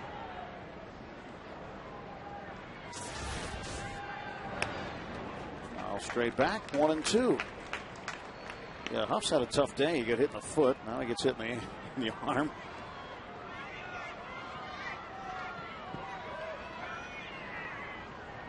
Aubrey Huff, long time with the Tampa Bay Rays. Was with Baltimore, a little bit of time with Detroit. And a 1-2 off the plate. 2-2 to Uribe. 2 out of 4 today. 4th inning double and a 9th inning double that scored a run.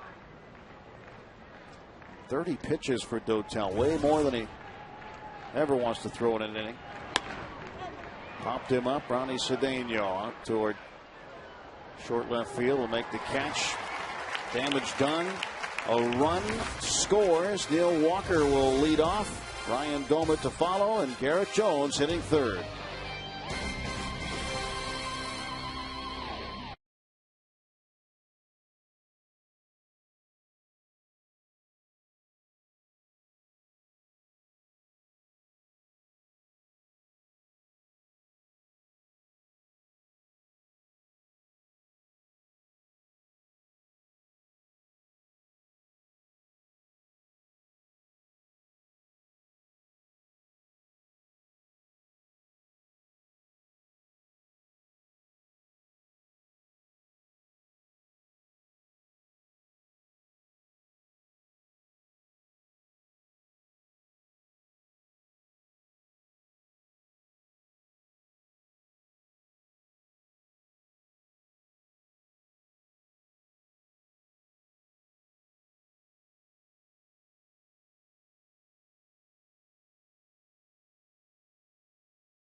Stowe and Young tied it with a 2-run home run on a 3-2 pitch with 2 outs in the bottom of the 9th. And can the Pirates have some more late inning heroics? Extra innings on FSN Pittsburgh, presented by Jack Link's Beef Jerky all season long. Jack Link's Beef Jerky, feed your wild side. Walker without a hit today. He's 0 for 2. He has walked twice and scored 2 runs. Facing Brian Wilson. Wilson coming out for his 2nd inning of relief. And now he'd be in line for the win if the Giants can close it out.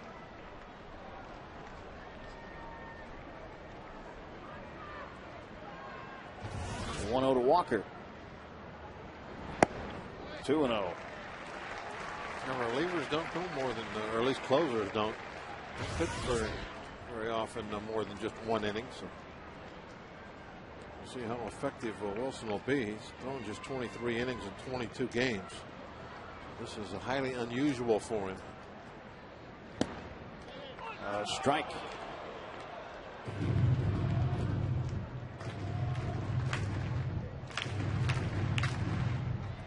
He was throwing 96, 97 that first inning. 92s and 93s this inning. We'll see how that velocity plays out. It's now a 3-1 count on Walker.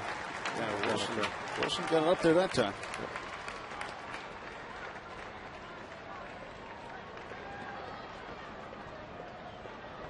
Pittsburgh kid, like to get it going here in the 10th. Another 2-run inning. Nice would that be? 3-1, swung on and missed.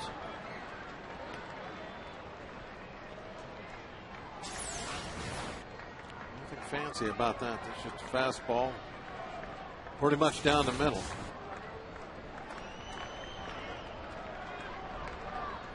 Wilson ready to go. Here's the 3-2 pitch to Neil Walker. Foul off. Tuesday night, got his first big league home run in a tight situation. Pirates were down by a run against the Cubs. Hit this one right-handed, deep to left. Scoring McCutchen, and the Pirates would win that game. And then Joel Hanrahan, a little early on the pie. He hadn't even been interviewed yet. Somebody has to actually get some pies one of these days. Say shaving cream stuff, especially for a team that's wearing mustaches. We don't need that shaving cream. So Wilson gets Walker to start the bottom of the 10th.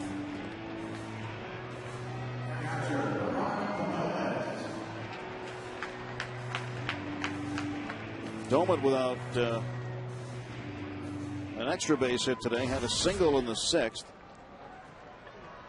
Should have had an extra base hit maybe in the 4th, but Rowan played it well, made a nice catch on it. Nothing in 1. Well, that's a rally cap. Can't turn it inside out though. If you had to, you could get it done. I don't know if we get it. That might be what we need. Turn that one inside out.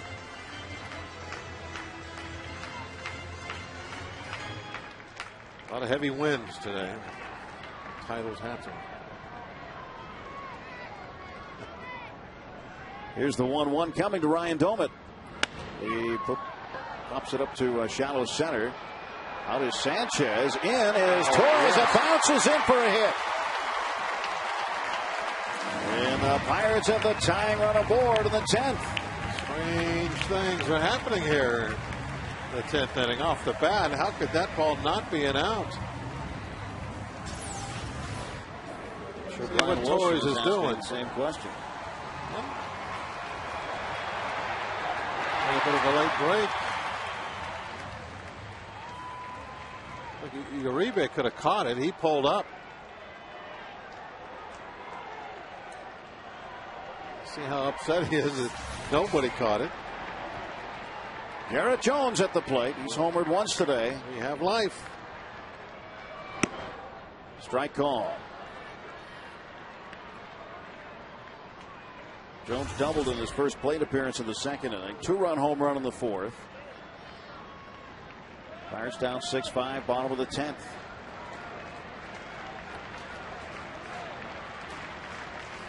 Oh, 1. And Wilson's pitch. Fouled back. Well, last July he broke the Giants' hearts. Bob Howery on the hill. And Garrett Jones hit a walk-off home run in the 14th inning. Get in the water. Get in the water. Wet. Splashdown. And the Pirates would win it in walk-off fashion. Can they do it again? 0-2 to Jones.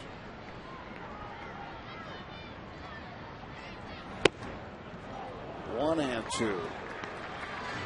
Wilson had what lined up outside, trying to get Jones to chase, and he didn't bite it.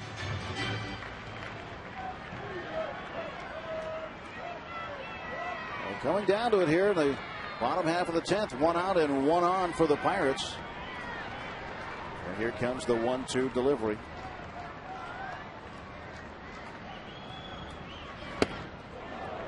Count even. He's lost a little bit off that fastball this inning. Throwing the 97s earlier. 95 has been his best.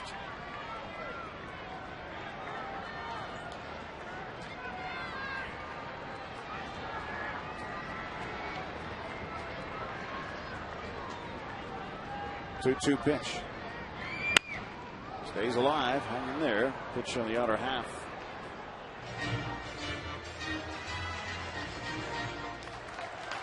Nice catch.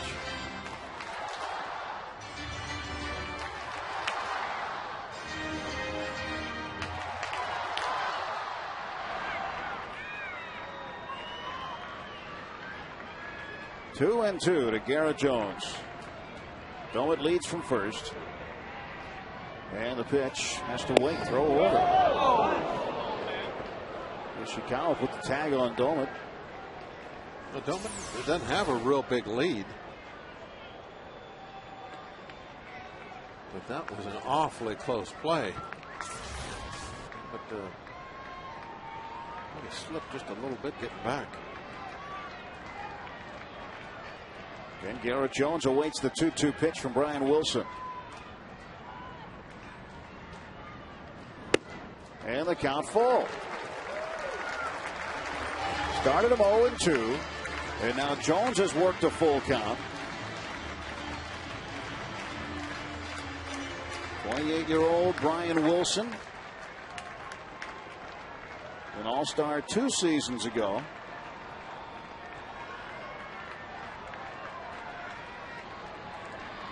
Fifth pitch of his outing right here. 3-2 pitch to Jones. Ball 4. And the tying run is in scoring position. Had him 0-2, didn't he? He did. Bochy, I think, seen enough. He's going to pull his closer. And the tying run's in scoring position. The winning run is now on base. And Bochy will call on Casilla, hard-throwing right-hander. Our Columbia Gas 8-1-1 call to the bullpen has been made by the San Francisco Giants. We'll keep it right here as we're in the bottom of the 10th inning. Pirates threat.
You can see his numbers.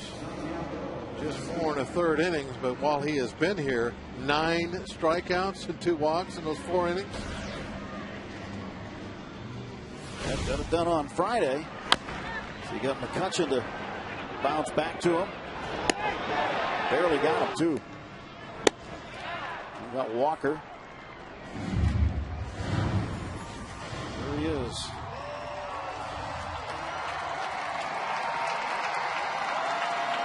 Time now to see if the Pirates can come up with a key hit against Santiago Casilla.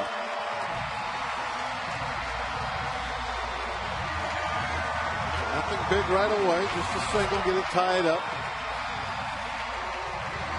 Don't have to look to really drive the ball hard over anybody's head. Take a good at bat. One out. Domet represents the tying run at second. Over at first, Garrett Jones represents the winning run.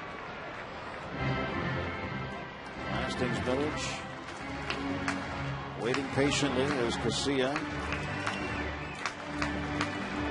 now finally says he's ready. Took his time, didn't he?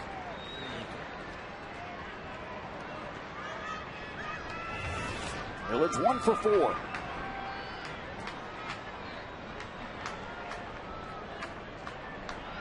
First pitch to Hastings Village. There's a chopper down toward third.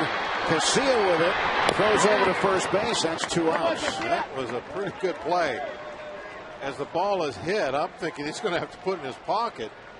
He jumped on that one quickly, barehanded it in the grass, and threw a clothesline across the infield for the out.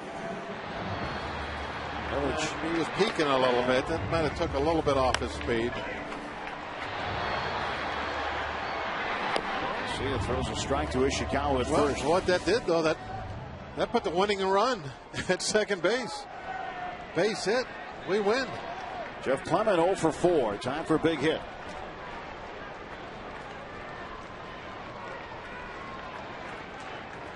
Jeff Clement waits, and he takes a strike from Casilla.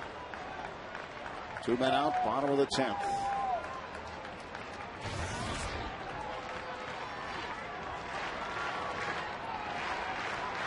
Santiago Casilla worked on the other side of the Bay up until this year. He was with the Oakland Athletics. And Clement. Strike 2. The Pirates down to their final strike for the second time today.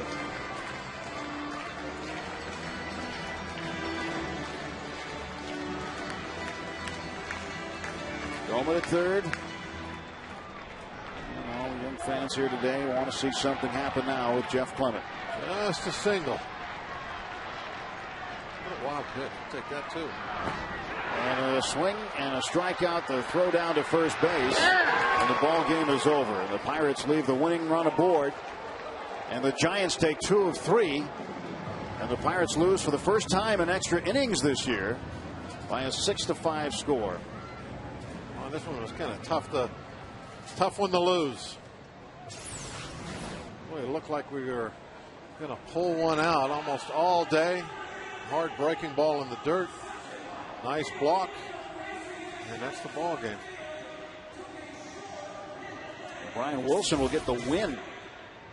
Octavio Dotel the loss, and Casilla saves it. That does it for our game coverage today. Our next telecast of Pirates baseball on FSN Pittsburgh tomorrow afternoon. It's a makeup of Wednesday's rainout with the Cubs. Carlos Silva